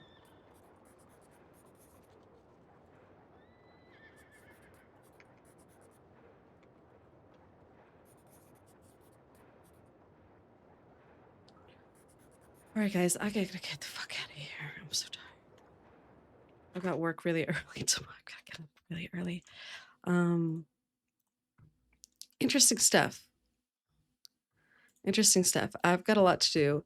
Not quite what I thought, but at the end of the day, like I have to it's whether you consider if he's lying out of his teeth and all these other things, but I'd rather not personally charge for something so extreme as murder unless we have as many facts as possible. The facts are it's not looking great. They're obstructing justice at the very least. He must know it looks dodgy. He was arguing very much against but it's about whether things are reasonable, you know? There is a reasonable fear of harm. There's a reasonable I feel like I have to talk to his gang members, and by then, like, he'll have time to,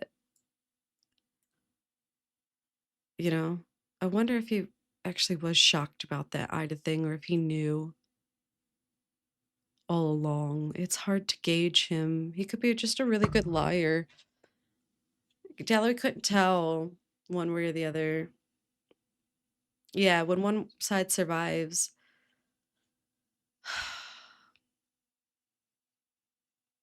So it's just, yeah, really, it's a tough one. It's a tough one. I want to talk to the rest of them. Uh, you know, see what's going on. Oh shit, I do have his knife. Oh wow. I told him to remind me. Of course he forgot. I forgot as well.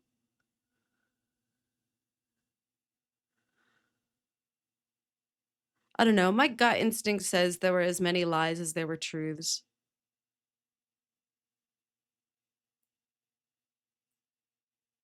I don't know. I'll have to digest it. I might have to rewatch it and have a look and think.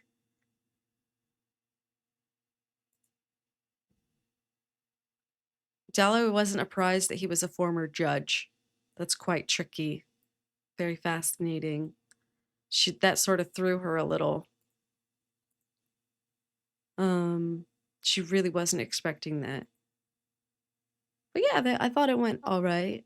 Went longer than I thought, but it's mainly because I probably went a little too hard on the establishing background.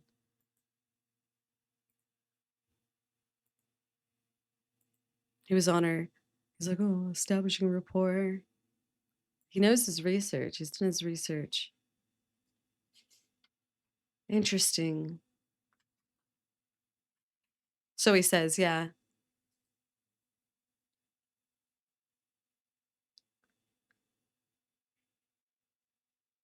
Yeah, I hope it was good. Hope it wasn't too this or that.